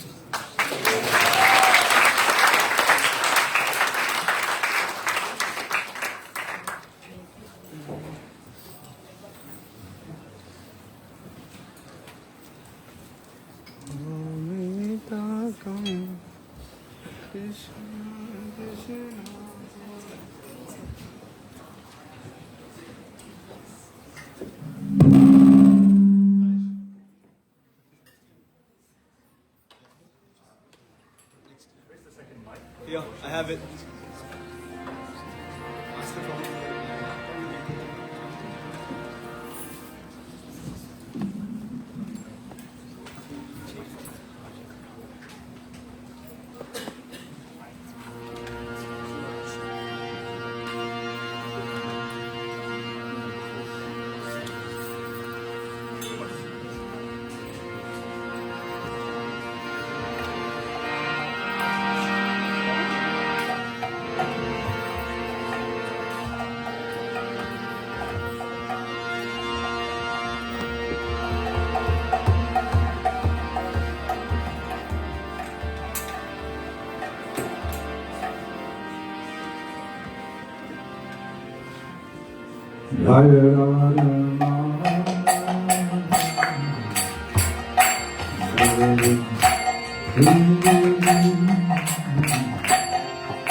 શું થયું? હા? Area જો પપ્પા ત્યાં છે બહાર છે.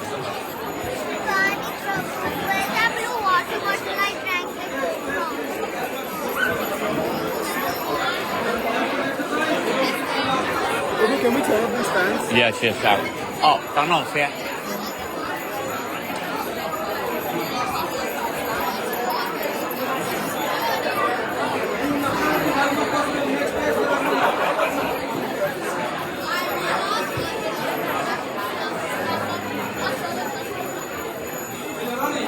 Kalindi, your mom is calling.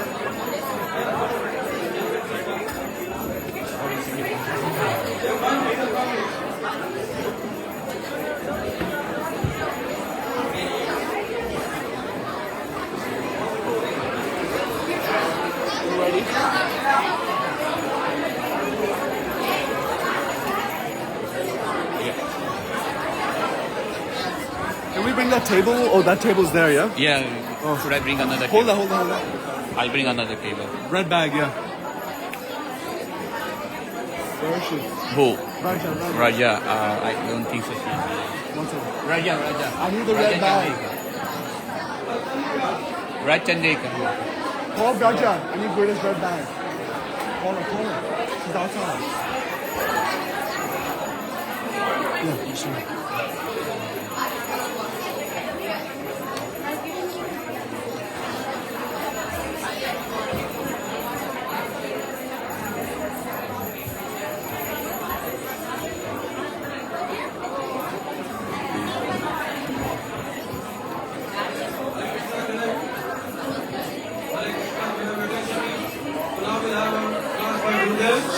Followed by Guru Puja, Pushpanjali, and then we will serve the feast.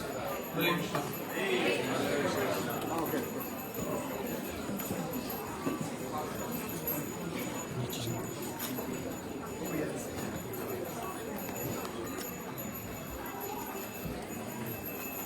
Magyantimirandasya Gananganashalakaya Chaksurmilitam Janakasmasi Gurudevanam Shri Chaitanya Manobhastam Stapitam Janakasmasi Shri Rupapadanayam Jai Shri Krishna Chaitanya Prabhu Shri Radha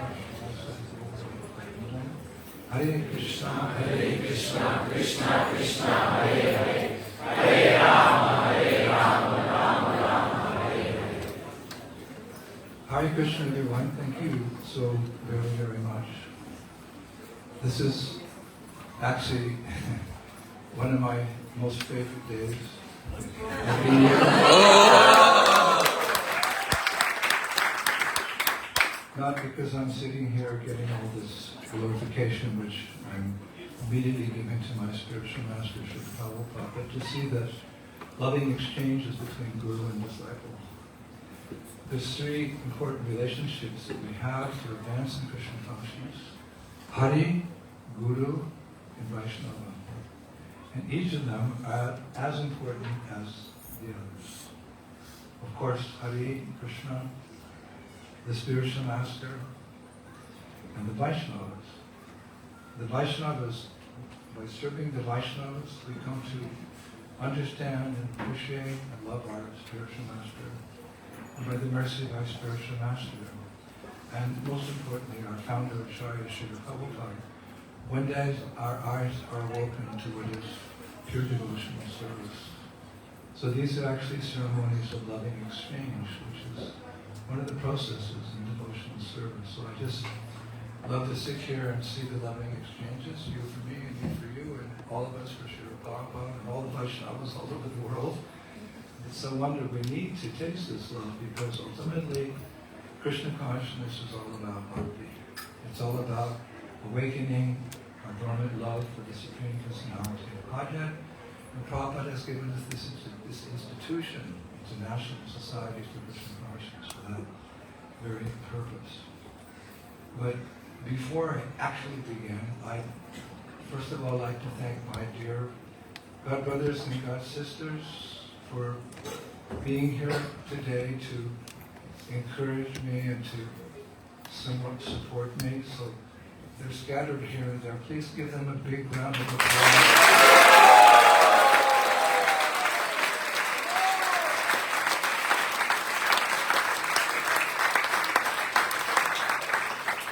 sitting on this big seat with all these flowers and this and that and words of praise, but each one of those God brothers or God sisters who's sitting here today is equally qualified to sit here and receive your heartfelt prayers and your love and devotion.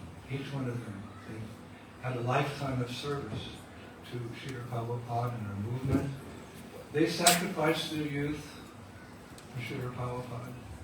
They sacrificed their middle age for Srila Prabhupada. They sacrificed, well, these twilight years, when it's a little more difficult to move around, but still they stand there or they sit there as embodiments of Srila Prabhupada's grace due to the wonderful services, too unlimited, too much to note and to speak about. It would take me 1,000 years. So think of it like that. I'm here, but they're qualified to sit here and receive my praise and your praise as well. So please give them another big round of applause.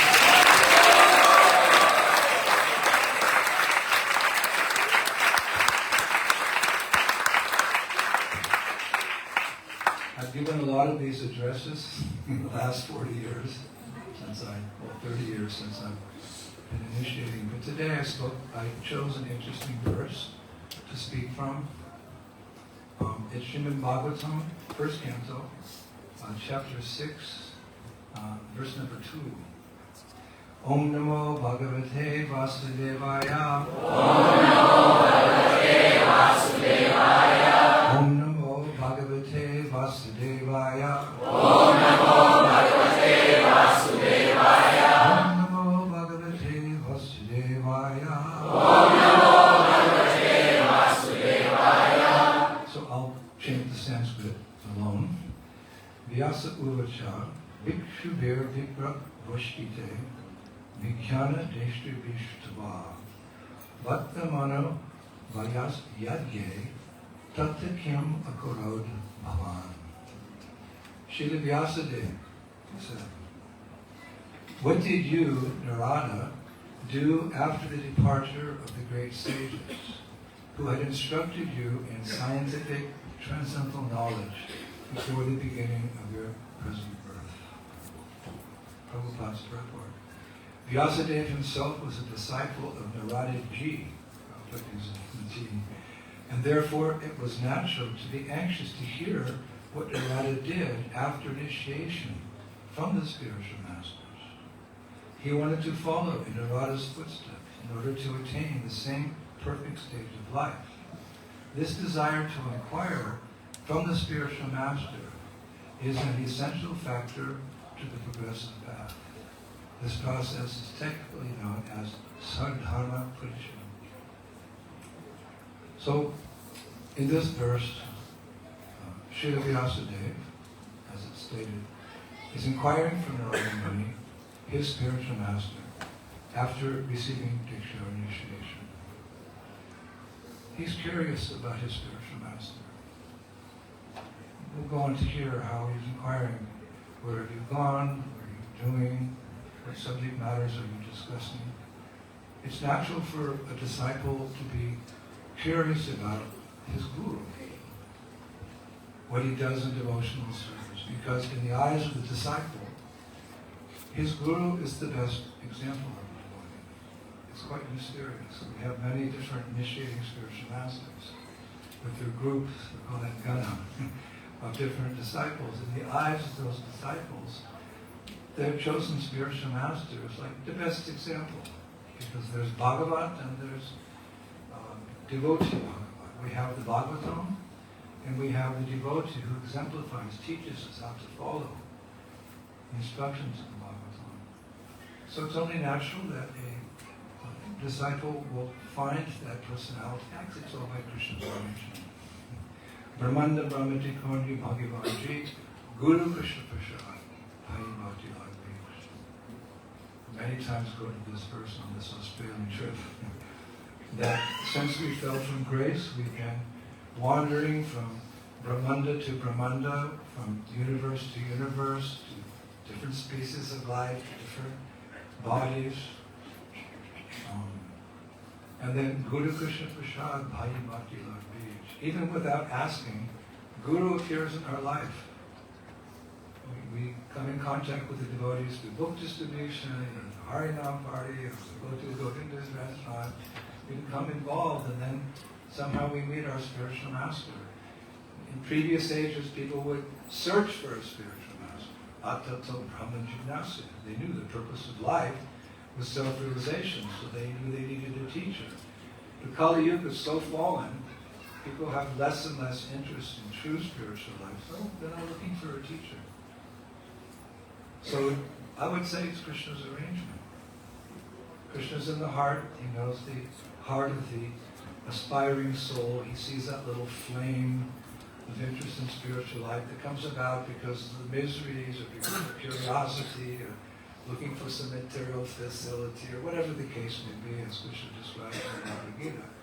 And the Lord sees that little, flickering spark in the heart, then He arranges that we come in contact with this great international society for Krishna consciousness. It's not by chance.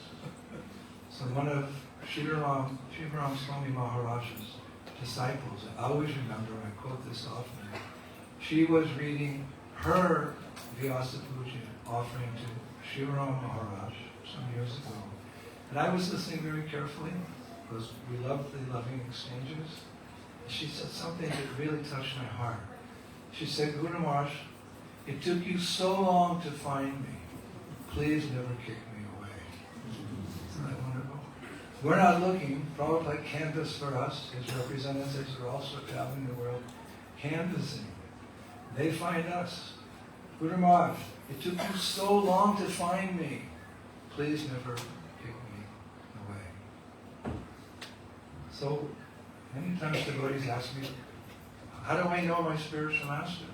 And I say that is a problem, because there's so many qualified devotees.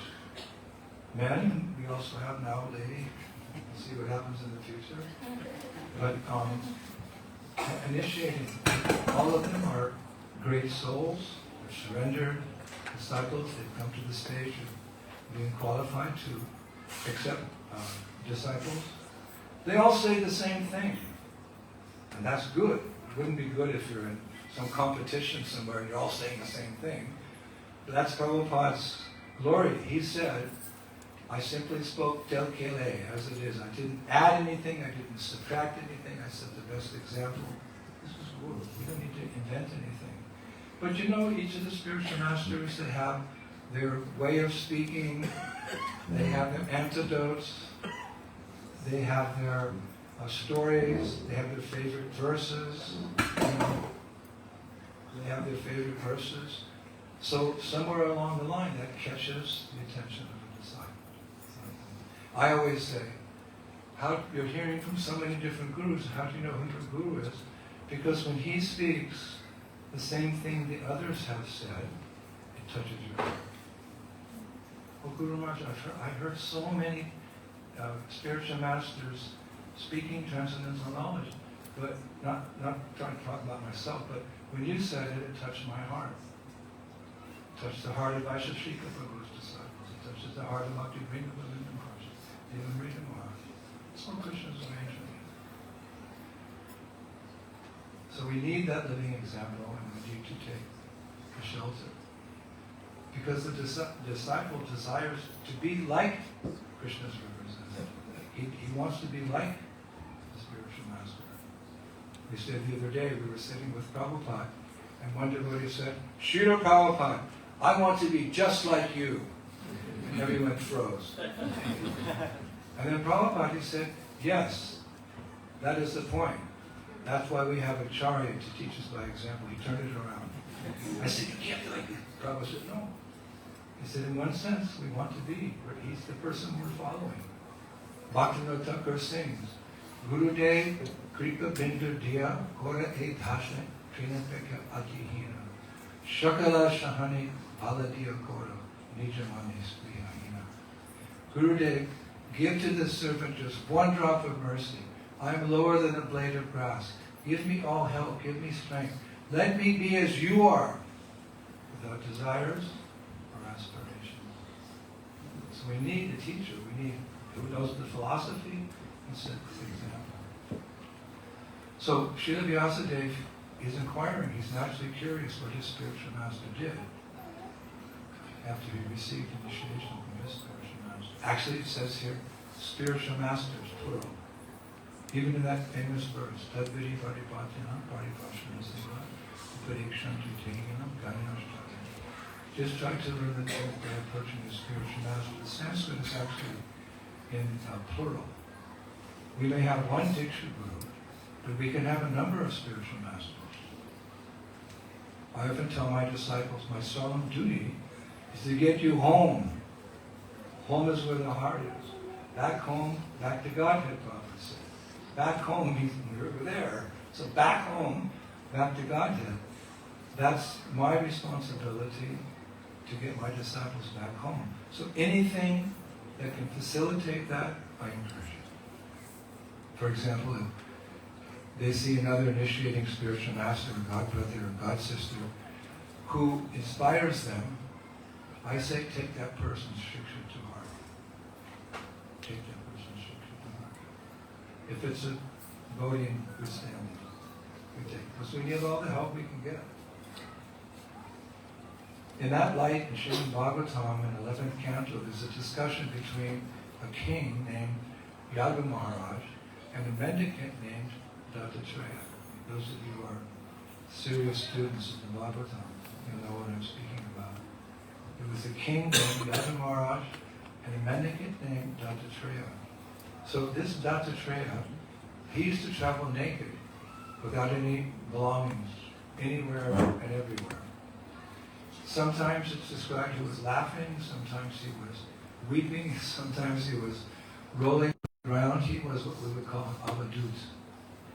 In this world, but not of this world. We also want to be in this world, but not of this world. We don't have to travel naked and perform great austerities. The comfort of our home, we can chant Hare Krishna, Hare Krishna, Krishna Krishna, Hare Hare, Hare Rama, Hare Rama, Rama Rama, Hare Hare. But one time, this pious king, actually you could say devotee, Yadu Maharaj met this Dattatreya, and he said to Dattatreya, he said, you look extremely happy, but I cannot understand your mood. If you're happy, why are you weeping, and then laughing, and then rolling on the ground?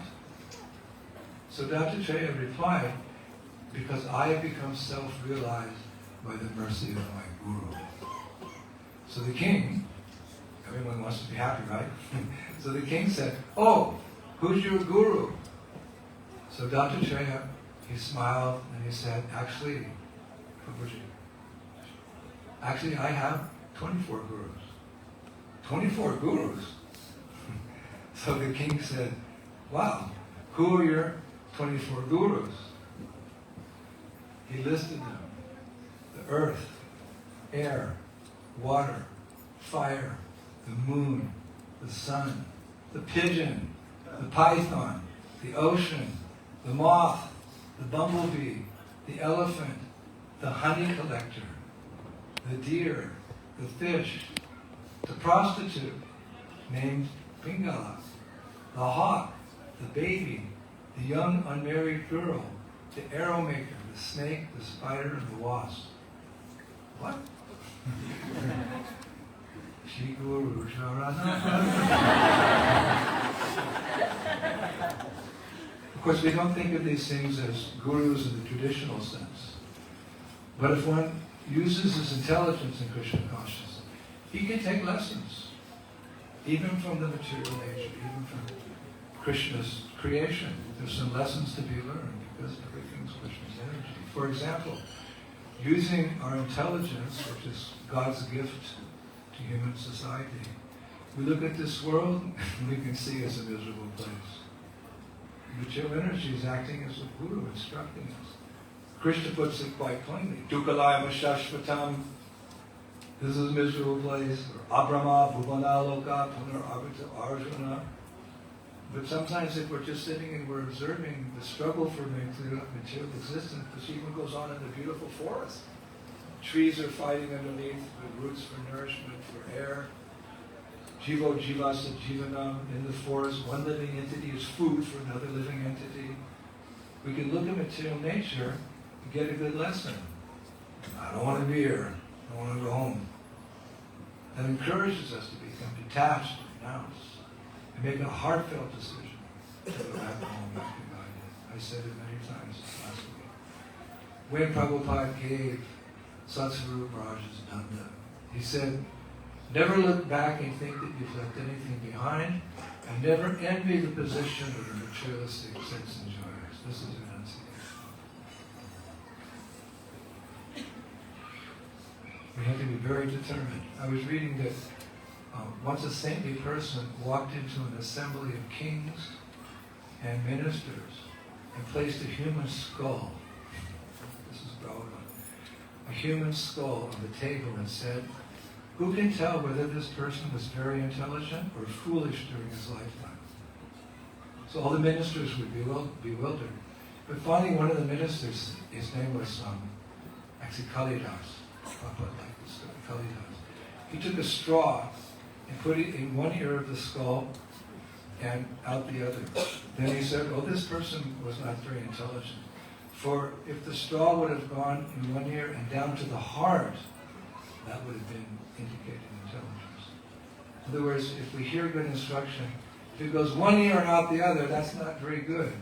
But if we take intelligence from spiritual master and Shastra, Yashadevi Para Bhaktir Yatadevi Tata Guru, then that goes straight to the heart. I would tell that story on several occasions. It went like this, like he determined that person wasn't very intelligent, but if the straw went somehow down to the heart, downward, in other words, with our intelligence, we should see the world as it is and make a heartfelt decision to renounce this world and take shelter of Krishna. So often the spiritual master will talk about material things. What? Not spiritual things. Well, I came for spiritual knowledge, Guruji. No, but first you have to be convinced that you can't be happy here to go there, to the spiritual world, where every step is a dance, every word is a song, and there's a festival every day. The Bible says you can't have one foot on the earth and one foot in heaven. It's not possible. So if you listen to Srila Prabhupada's lectures very carefully, much of the time he's just speaking about this material life, how we're entangled, how foolish we are, etc. And then giving us a positive alternative. Hare Krishna, Krishna, Krishna, Hare Hare, Hare Rama, Rama, Hare Hare. He'll let him blast this material energy, but then he'll give the alternative. For example, the Guru will speak about the material world. He'll say, now we have taller buildings. Well, why is Gurudev speaking about taller buildings? But then he'll say, but we have shorter tempers. He'll say we have wider highways, but narrower minds. We have conquered outer space, but we're struggling with inner space, within ourselves. We buy more, but we enjoy it less. We've multiplied our possessions, but we reduced our values. We've lost our health to get wealth. And we spend that wealth to try and get back our health. We have more experts, but less solutions. We have more degrees, but less sense. We've expanded in technology, but we're more disconnected than ever. And he'll speak. Yeah, I don't want to be part of that world. Where's that world? You're sitting in it right now, my dear. So it's not surprising that Dattatreya said he had 24 gurus. Composed of matter, material things. We think of Guru as an enlightened soul, yes. But we can see the material world through the eyes of the Guru to see what it's really like. Therefore it said, an intelligent person, he sees through his ears, not through his eyes. Anything you see in this world, don't take it for granted. Seeing is not believing. But if we hear from Shastra, from the Vedas cover everything in this world. How to live in this world, what to accept, what to reject. Keep it simple, simple living, high thinking, not get complicated life, a good time to think. We see the world through the eyes of the founder of Sri Prabhupada. Therefore, Prabhupada said one time, if you don't read all my books, he said, you may fall down. Because Maya is very tricky. She has a lot of tricks up her sleeve, little ones and big ones.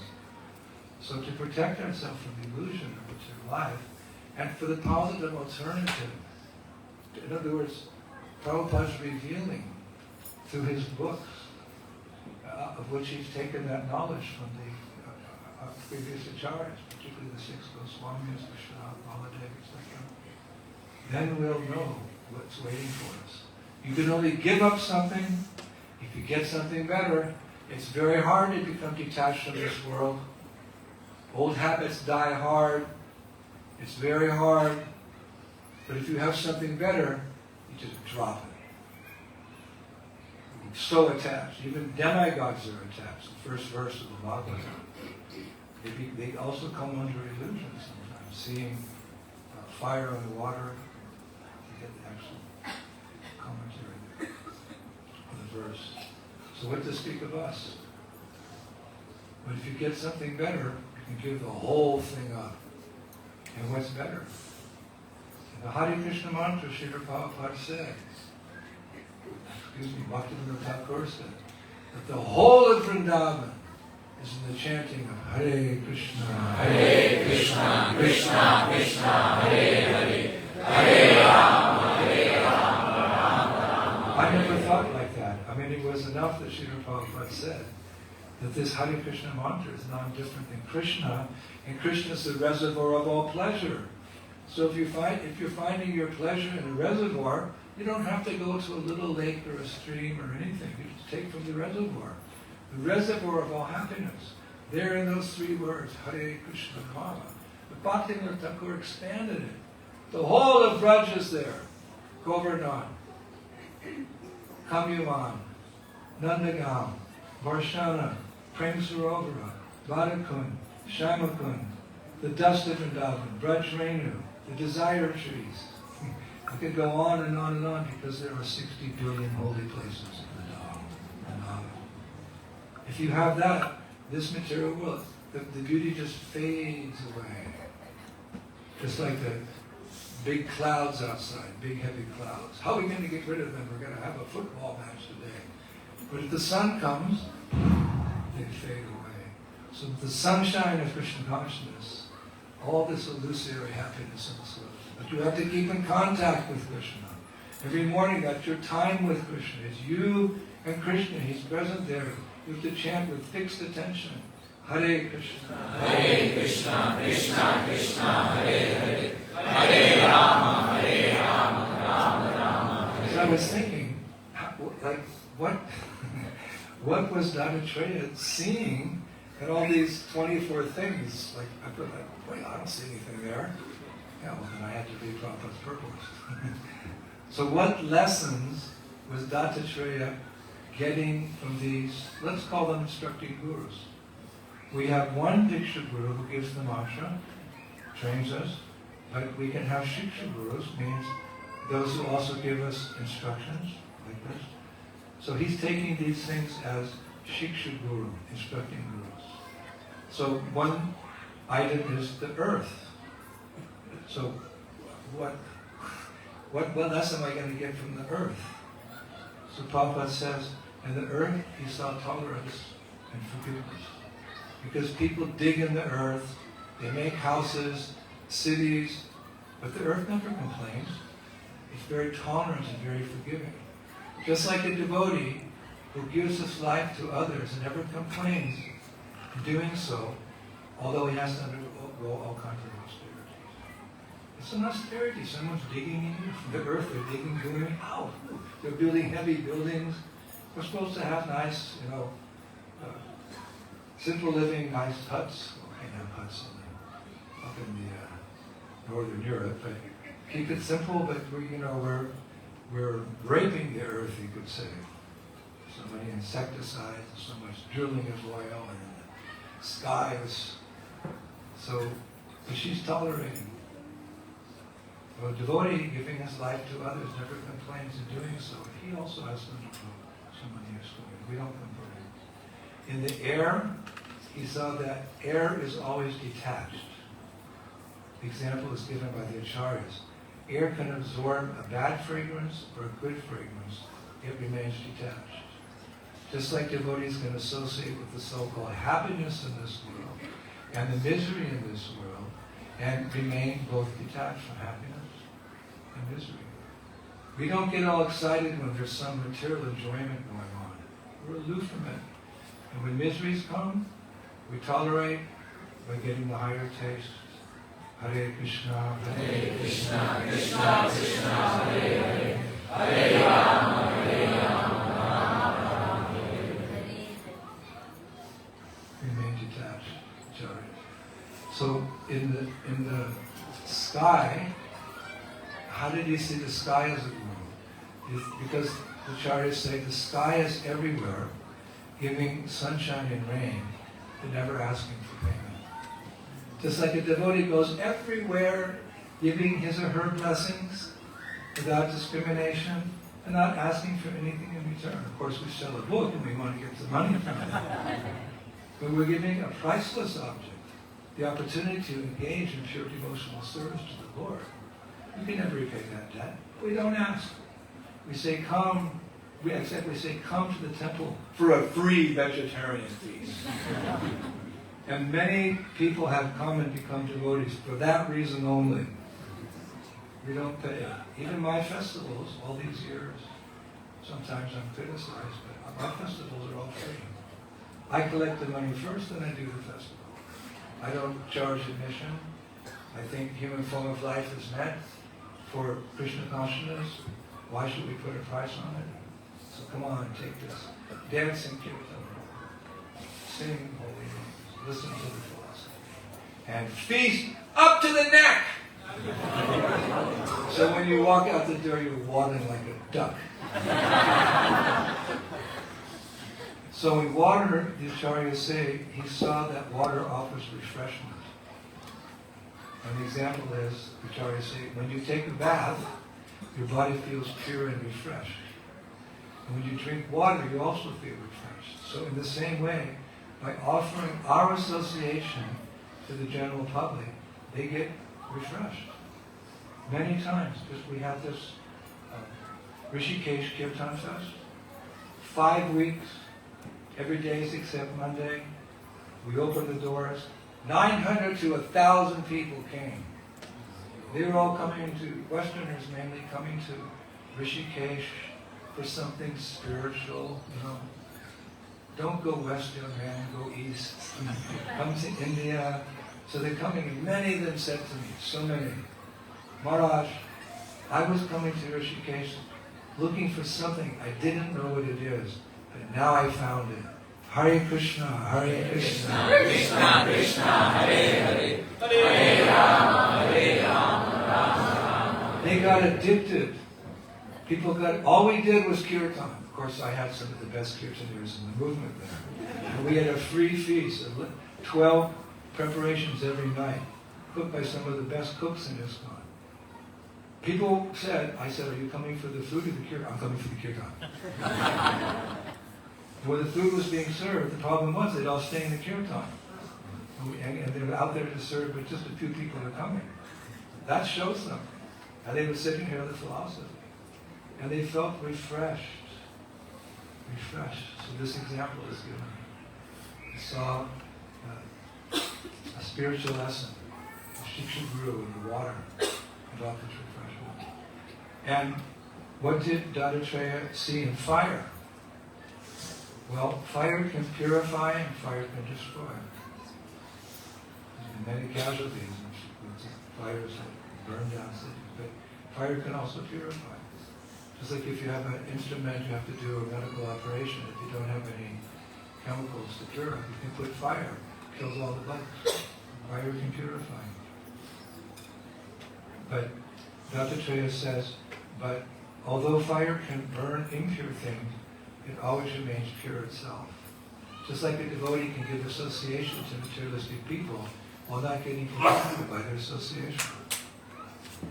We don't go out there to get their association. We go to give our association. And Mahaprabhu gives that Gaur Shakti. that you remain fixed in Krishna consciousness, although you're associating with so many people engaged in sinful activity. We're like fire. We can't burn up their impurities without getting pure ourselves. It's really interesting. And then from the moon, I like this one. From the moon, Dattatreya saw that the moon gives light and darkness. So I tried to think, what does that mean? Why that example? The moon gives light when there's darkness. But then I read, much like a devotee can give knowledge to those who are in ignorance. Like Prabhupada had that slogan for BTG. Godhead is light, nescience is darkness. Where there's Godhead, there's no nescience.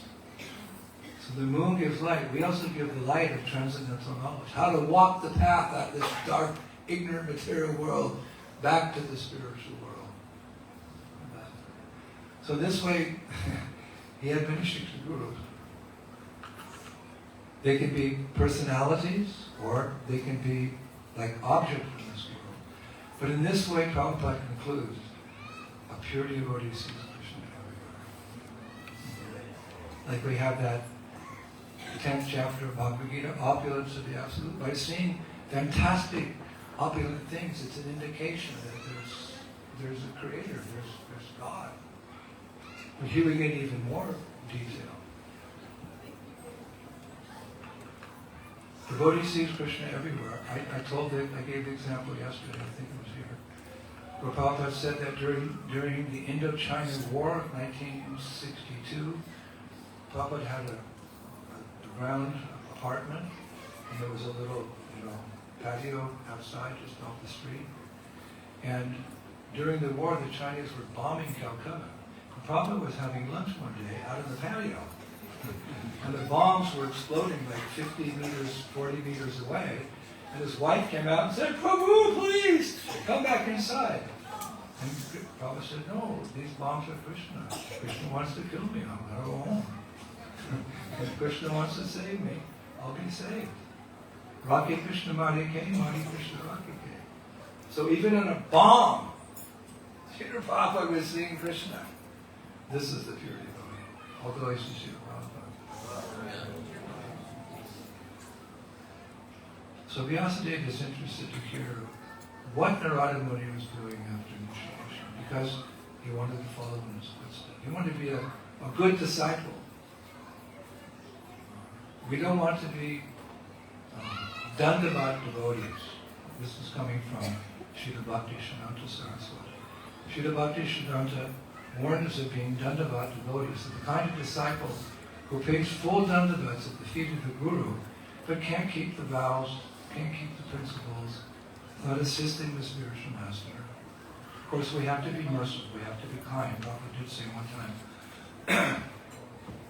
if we make a mistake, he said, okay, we can forgive you the first time. He said, you can be forgiven the second time. But he said, third time means you're not sincere. I have a cold.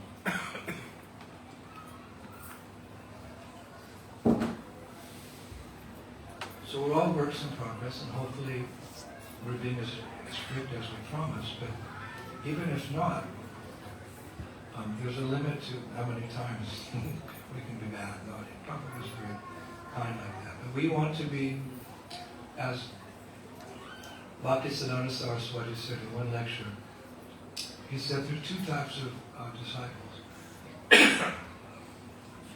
He called them sons of the mother and sons of the father. Now I read that in Harmonies, which is kind of what Bhaktisiddhanta Saraswati, but that was like his Bhakti-Gandhi magazine. He had a magazine, and Father Bhaktivinoda Thakur, and they were doing these publications, Sasana Toshini, etc. That's where Prabhupada got the idea. So in the Harmonies, there's one transcription of one of Bhaktisiddhanta Saraswati's lectures. He said, there's two kinds of disciples, sons of the mother and sons of the father. And I stopped right there, I tried to think, figure that out. Like, where's this going? Sons of the mother and sons of the father, and comparing two different types of disciples. So I sat there for 20 minutes. I need the help of the Guru. Paripashana Sevaya. Ask questions and find the answers. Perfect questions, perfect answers. So he went on to explain the sons of the mother are the kinds of disciples who take advantage of the facilities offered by them. Much like sons enjoy the comforts of their mother's home. And this was a problem in the Gaudiya Math. You know the history. It's an unfortunate chapter, but just a chapter in that history that many, in order to spread Krishna consciousness, Srila Bhaktisiddhanta Saraswati was constructing beautiful temples, especially in Bengal, but other parts of India as well. And some of the disciples were joining, but they're just hanging out in the temple, eating the prasadam, making a small effort to clean, not really, using the temple as basis for going out and preaching, as Prabhupada described his temples. They were just, taking advantage. One time he said, I would sell all the marble in this temple to take the building down just to print books and get them distributed. The best is that we have temples and book distribution. Because after distributing the book, people want to know, how do I become a devotee?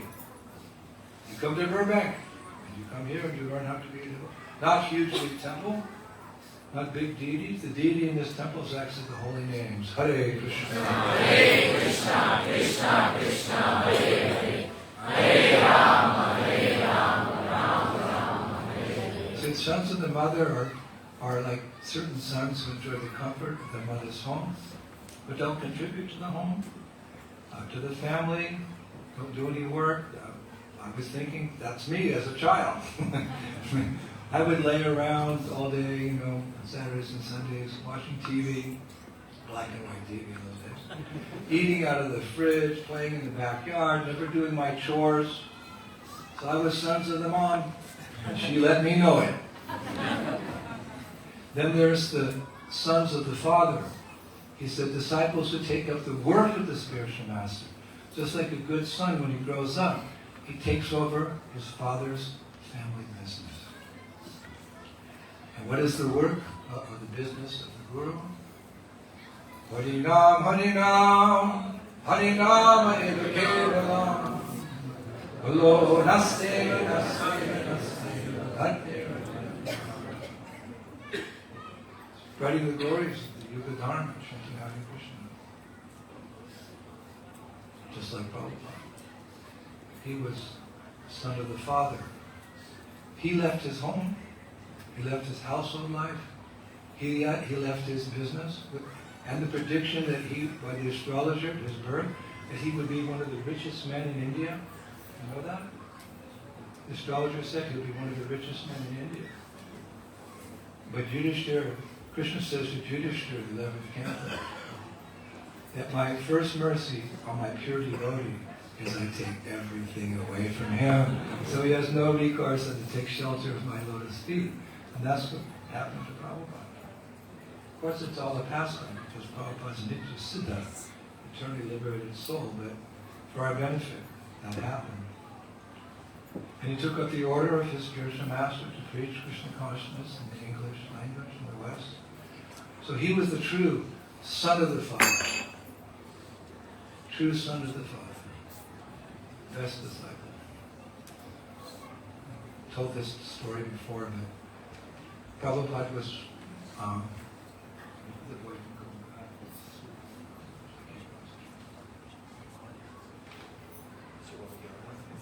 maybe go outside and play. It's okay. Youth is meant for playing, and you'll work later on. Take up your dance business.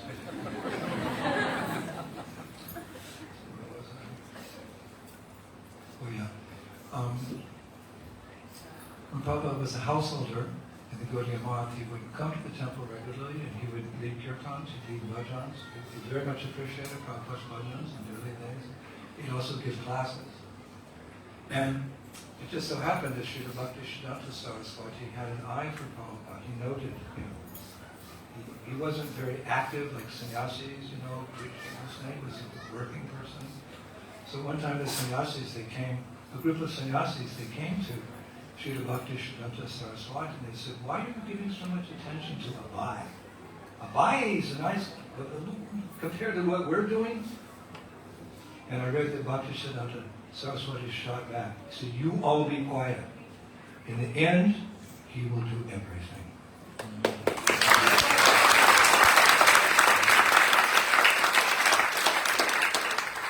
So Prabhupada didn't sit around them off. He eventually left his house alive and started preaching. Of course, this doesn't mean that we should imitate Prabhupada and you all leave household life. I'll get in trouble if I say that.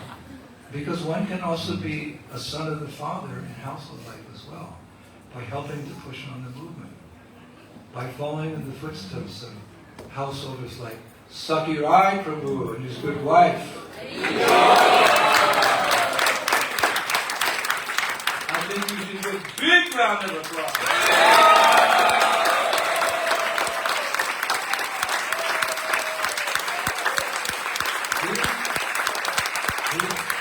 He's giving as much as any sannyasi. Prabhupada was very, how would you say, result-oriented. He would come to the temple, the pure devotee of Krishna from Vrindavan who knows all the rasas and the intricacies of loving exchanges. And he'd come to the temple and say, how many books have you destroyed? How many temples have you opened? Let me go see if the kitchen's clean. He'd walk on the stairs and the railing, he'd move and say, why is this some dust in here? Prabhupada was very practical. He was result-oriented. Phalina parichate, you judge something by the result. So, householders, they have a house, they have children, and they have tons of paraphernalia, they have cars, but a householder devotee would utilize those things in Krishna service. That's yukta bhaira. And practically speaking, this movement in the beginning was spread by householders, like Vishalini and her good husband. She said she could speak hours about me. I could speak hours about her. How they helped establish the Krishna Balaram Mandir in Vrindavan.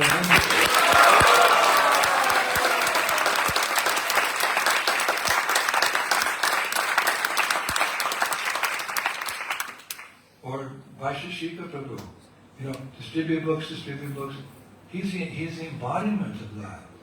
He goes all over the world and encourages people. His temple is made mainly of the Indian population of the Bay Area. But they're the ones out there, even the children, like 7 or 8. Hare Krishna, would you like to take a look? And the person's stunned. And they said, do it for Srila Prabhupada. Okay, how much? $5? I've seen it with my own eyes. Grehe tako vanitako sarahari boli tako. It's a song from Bhaktivinoda Thakur, which Srila Prabhupada once paraphrased. One of his disciples, I won't say his name, he was married and he wanted to leave married life to travel and preach Krishna consciousness. He wanted to take sannyas. So Prabhupada said, no. He said, he quoted, Grihe tako vanitako sarahari boli tako. Prabhupada said, whether one is a householder or a sannyasi living in the forest, if they're constantly chanting the holy names of the Lord and spread the holy names to every town and village of the world and take the dust of their feet on my head. You just accept that ashram that you feel most comfortable in. And from there, you preach the message of Krishna. We have to be real. In fact, most people in this world are married. If you're not married, it's kind of funny in the material world. So we need examples of good householders. And this is a community of householders. So give yourself a big round of applause. You're doing the work.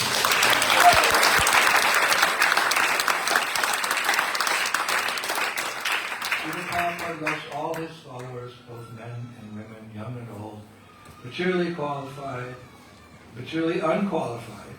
And he's so expert in engaging us all in the missionary activities of Krishna consciousness. Just like I'm staying with Sakirai, his wife is one of the best cooks in the creation of this world.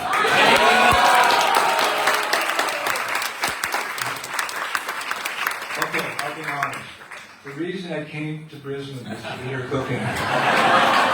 Up to my neck. And I don't take breakfast, I don't take dinner. I have one meal a day. Usually, khichdi and some bananas and things, usually. But I just close that door when I come here, and I've already had 3 meals today. And it's my birthday, I'm going to get a big cake.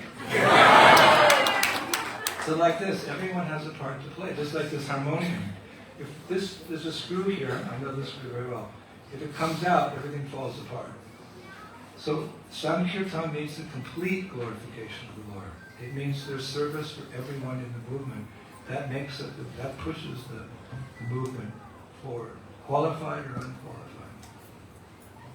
I remember when I was young, once my father, I was laying around. Don't take me as an example. I was just laying around. My report card had just come. 2 + 2 is 5, right? What is it? It's 4? 2 + 2 is 5. You want to leave out the thumb? Anyway, I'm a mercy kid. My father, he came home one day, I hadn't gone out of the house in like a week. I'm laying on the couch watching cartoons or something. He said, "Son," his exact words, "Son, what is to become of you?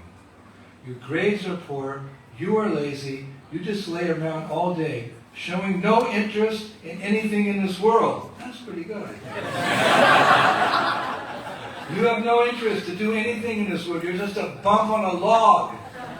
I started laughing and laughing. I'm a bump on a log. I said, what are you going to do? You don't have any interest. You don't do sports. You don't have education. You're just a bump on a log. What's going to happen to you? So it was true. But I remember, years later, a little bit after high school, I was trying to take a course actually in college, but I failed that course. But I remember, and it's a poem that I've referred to many times, and my disciples will tell you, I've referred to many times in my career as a devotee. It was a poem by a priest in the Quaker religion. His name was Stephen Grellet. He wrote, and this is like, they have that saying, a mission statement, what you want to achieve in your lifetime. It's a mission statement. So I often take this as my mission statement. He wrote, "I shall pass this way but once. Any good that I can do, or any kindness I can show to any human being, let me do it now. Let me not defer nor neglect it, for I shall not pass this way again." Give him a big round of applause.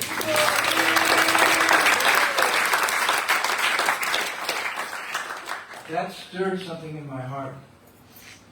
I shall pass this way but once. Any good I can do or any kindness I can show to any human being, let me do it now. Let me not defer or neglect it, for I shall not pass this way again. So I went to my dad and said, "Dad, I think I'd like to do something like maybe to help people." He said, "How can you help people? You don't do anything. You don't know what to show them." He said, "Join the Peace Corps." I don't know if they still have the Peace Corps. The Peace Corps, they do good things all over the world. They go to Africa and they help people with medicine and food, everything. Then he said, "No, you should join the military." Thanks, Dad. He said, "You join the Marine Corps, the greatest fighting unit in this country, and you help stop the spread of communism in Southeast Asia." So that's what I did. But I think many of you know my story in the military, but maybe, I can't say this actually, Krishna or Prabhupada had plans for me. I'd like to think like that. Because not much later, by their mercy, and along with many illustrious godbrothers and godsisters, I joined the army of Sri Chaitanya Mahaprabhu.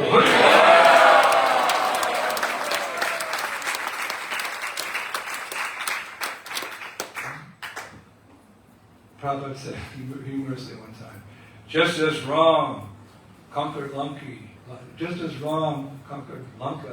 with monkeys and bears, I'm conquering the world with my disciples. But he's a Senapati, he's the commander-in-chief. So let us all be sons of our Father, Srila Prabhupada, and give our blood, sweat, and tears to the mission of Sri Chaitanya Mahaprabhu.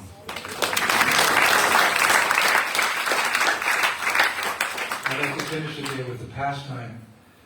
It's one of my favorite. A pastime that took place at Sri Advaitacharya's house in Mayapur. Who's Advaitacharya? A member of the Panchatattva. It's very significant for us in particular because it just shows how much Prabhupada was and is the sons of the Father in giving his heart and soul to the mission of his spiritual master. And Krishna as an Acharya. Sri Advaitacharya, a member of the Panchatattva, had a home in Shantipur. He was married actually 2 months. And when Prabhupada was a householder, he would often visit that place because Prabhupada lived in Kolkata, he lived in Bengal.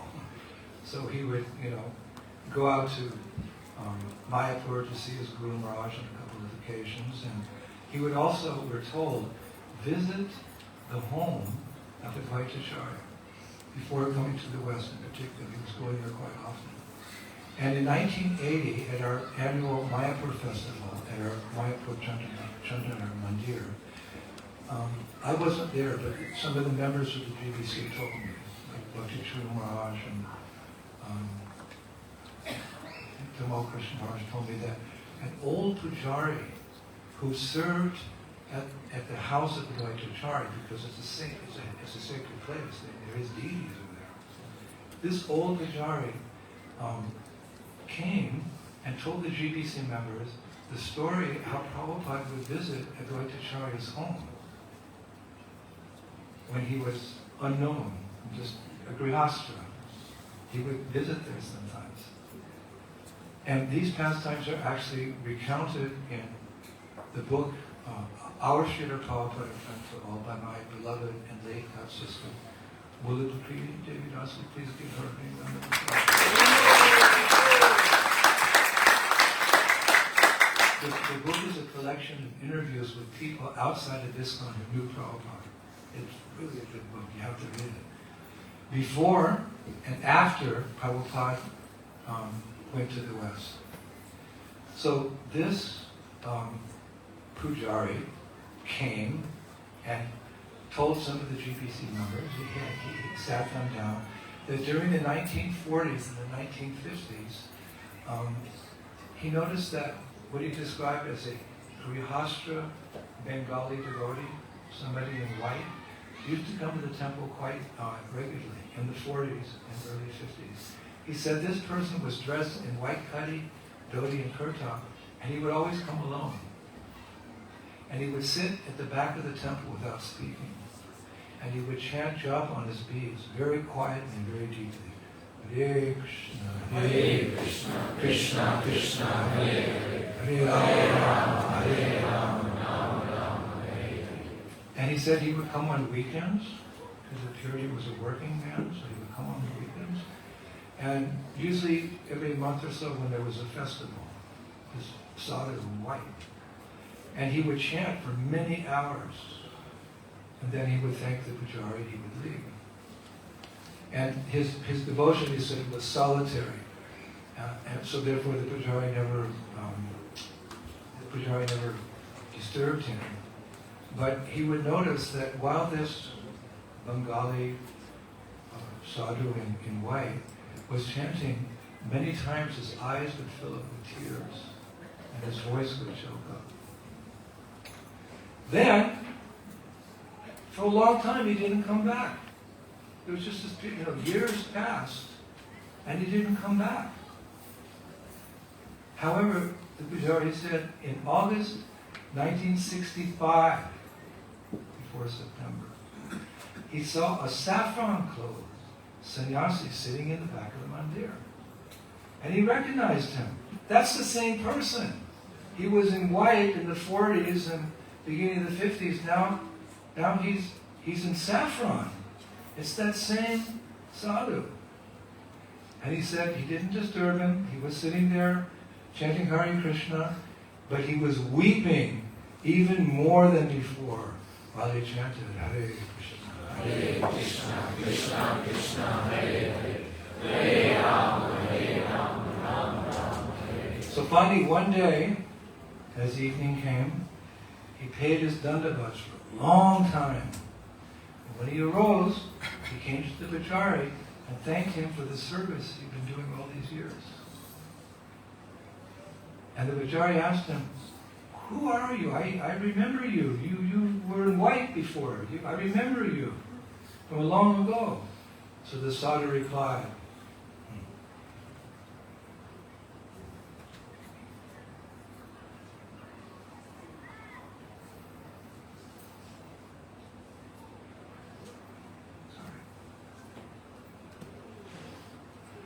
"My name is Abhay Charanaravinda, Bhaktivedanta Swami Maharaj.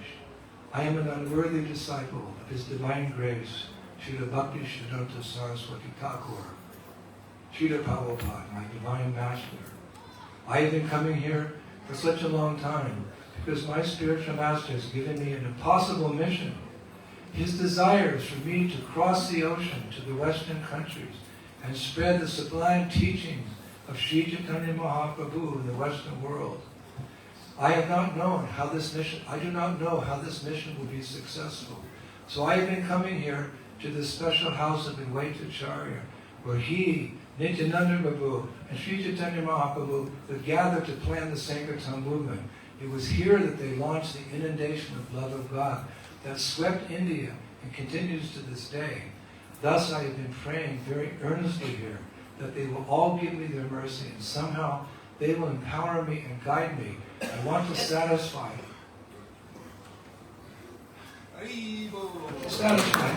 my spiritual master's desire, but I'm feeling very unqualified to do so. Srila Prabhupada.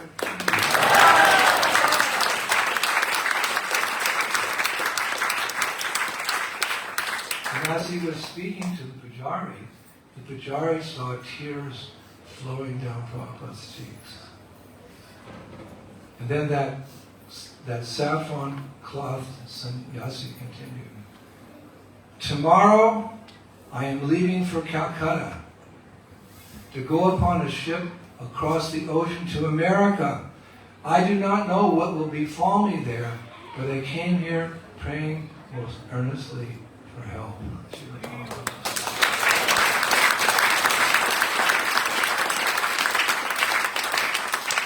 Then he asked the Pujari for his blessings. And then something amazing happens. There's so many true miracles in Krishna consciousness, wonderful miracles. A few years later, then the sadhu left. Bhaktivedanta Swami, I know his name. But then he left. And some years passed, not much, a few years passed. And that Pujari began to notice for the first time white Vaishnavas from different countries and black Vaishnavas from different countries wearing dhotis and saris and chanting on Tulsi Mala. He saw them, they're all coming. Like, wow, what's going on here? These are Westerners. They're coming. He didn't, put two and two together there. He just saw them coming. Never spoke to them. Then one day, one of those Western persons with an American accent handed the Pujari a Back to Godhead magazine. And as the Pujari looked through it, he saw a painting of Srila Prabhupada labeled Founder Acharya, who brought Krishna consciousness from India to the West. Haribo! It was a picture of Prabhupada, Bhaktivedanta Swami, who had come and prayed there so many times. So he realized that sadhu, our Prabhupada, had actually accomplished the impossible mission of his spiritual master against all odds. So soon after that, he made a beeline for the temple because he heard these Westerners, Angrezi temples there. And he shared that information with them. The impossible mission that he witnessed. What a fortunate personality. So we are all followers of Srila Prabhupada, and like him we should be sons of the Father and continue his mission. He started it. I'm sure Krishna, if he wanted, could have had Prabhupada live longer. But Prabhupada taught us the ultimate prayer. My dear Lord, my dear energy of the Lord, please engage me in your devotional service. And what is our devotional service? Our devotional service is to try to fulfill all of Prabhupada's desires in this world. And then only, we can go to him and say, Srila Prabhupada, mission accomplished, what's the next service? And if he wants to take us back to Godhead, so be it. But he wanted books in every house, he wanted temples everywhere, the holy names, he wanted restaurants, farm communities. We should think as mature sons of the Father that if I want the ultimate blessing of serving him in the spiritual world, I have to complete his service here in the material world. So we have a lot of service. Oh no, it's going to take some. Janme Prabhu say. Life after life. Our spiritual masters will be with us. So we should always keep Prabhupada in our hearts and pray to one day be able to join him in his pastimes in the spiritual world. I'll finish with a prayer from all of us to Srila Prabhupada that I found. One disciple, a spirit disciple somewhere in the annals of our history, wrote this beautiful prayer. It's very dear to my heart.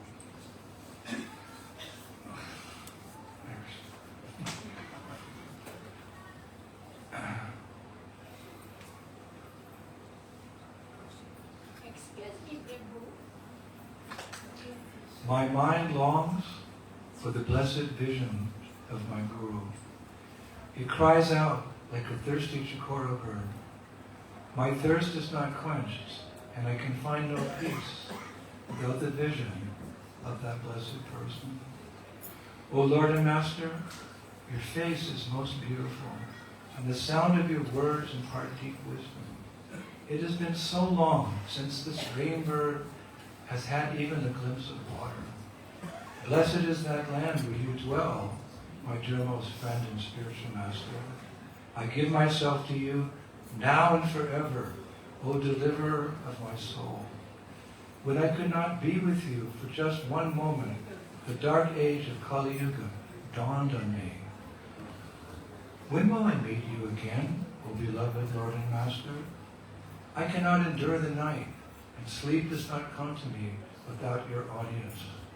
I will surrender everything to have your darshan again. It was my extreme good fortune to meet you, O most saintly of all persons. And I will find you once again in the eternal home where I am meant to dwell. There I will serve you forever, and I shall never be separated from you, even for an instant. I am forever and forevermore your eternal servant, O my beloved Lord and Master. Srila Prabhupada ki Shri Krishna Sankirtan Yagya ke Jai, Mahamantra ke Jai, Burbank Center ke Jai, Lucky Rai Prabhu ke Jai, all of his helpers ke Jai, all of you ke Jai. Don't be satisfied until everybody in this city of Brisbane comes here and shaves up and becomes a Hare Krishna ke Jai. Lord, baby, that day! Thank you, Hare Krishna.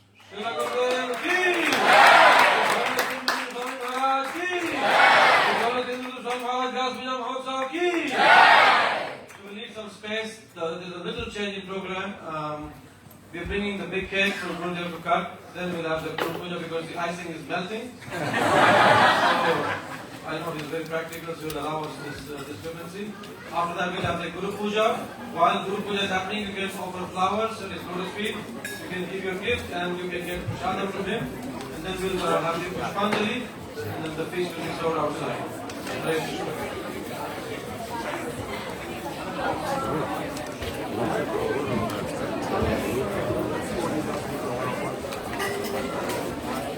Everybody can sit down.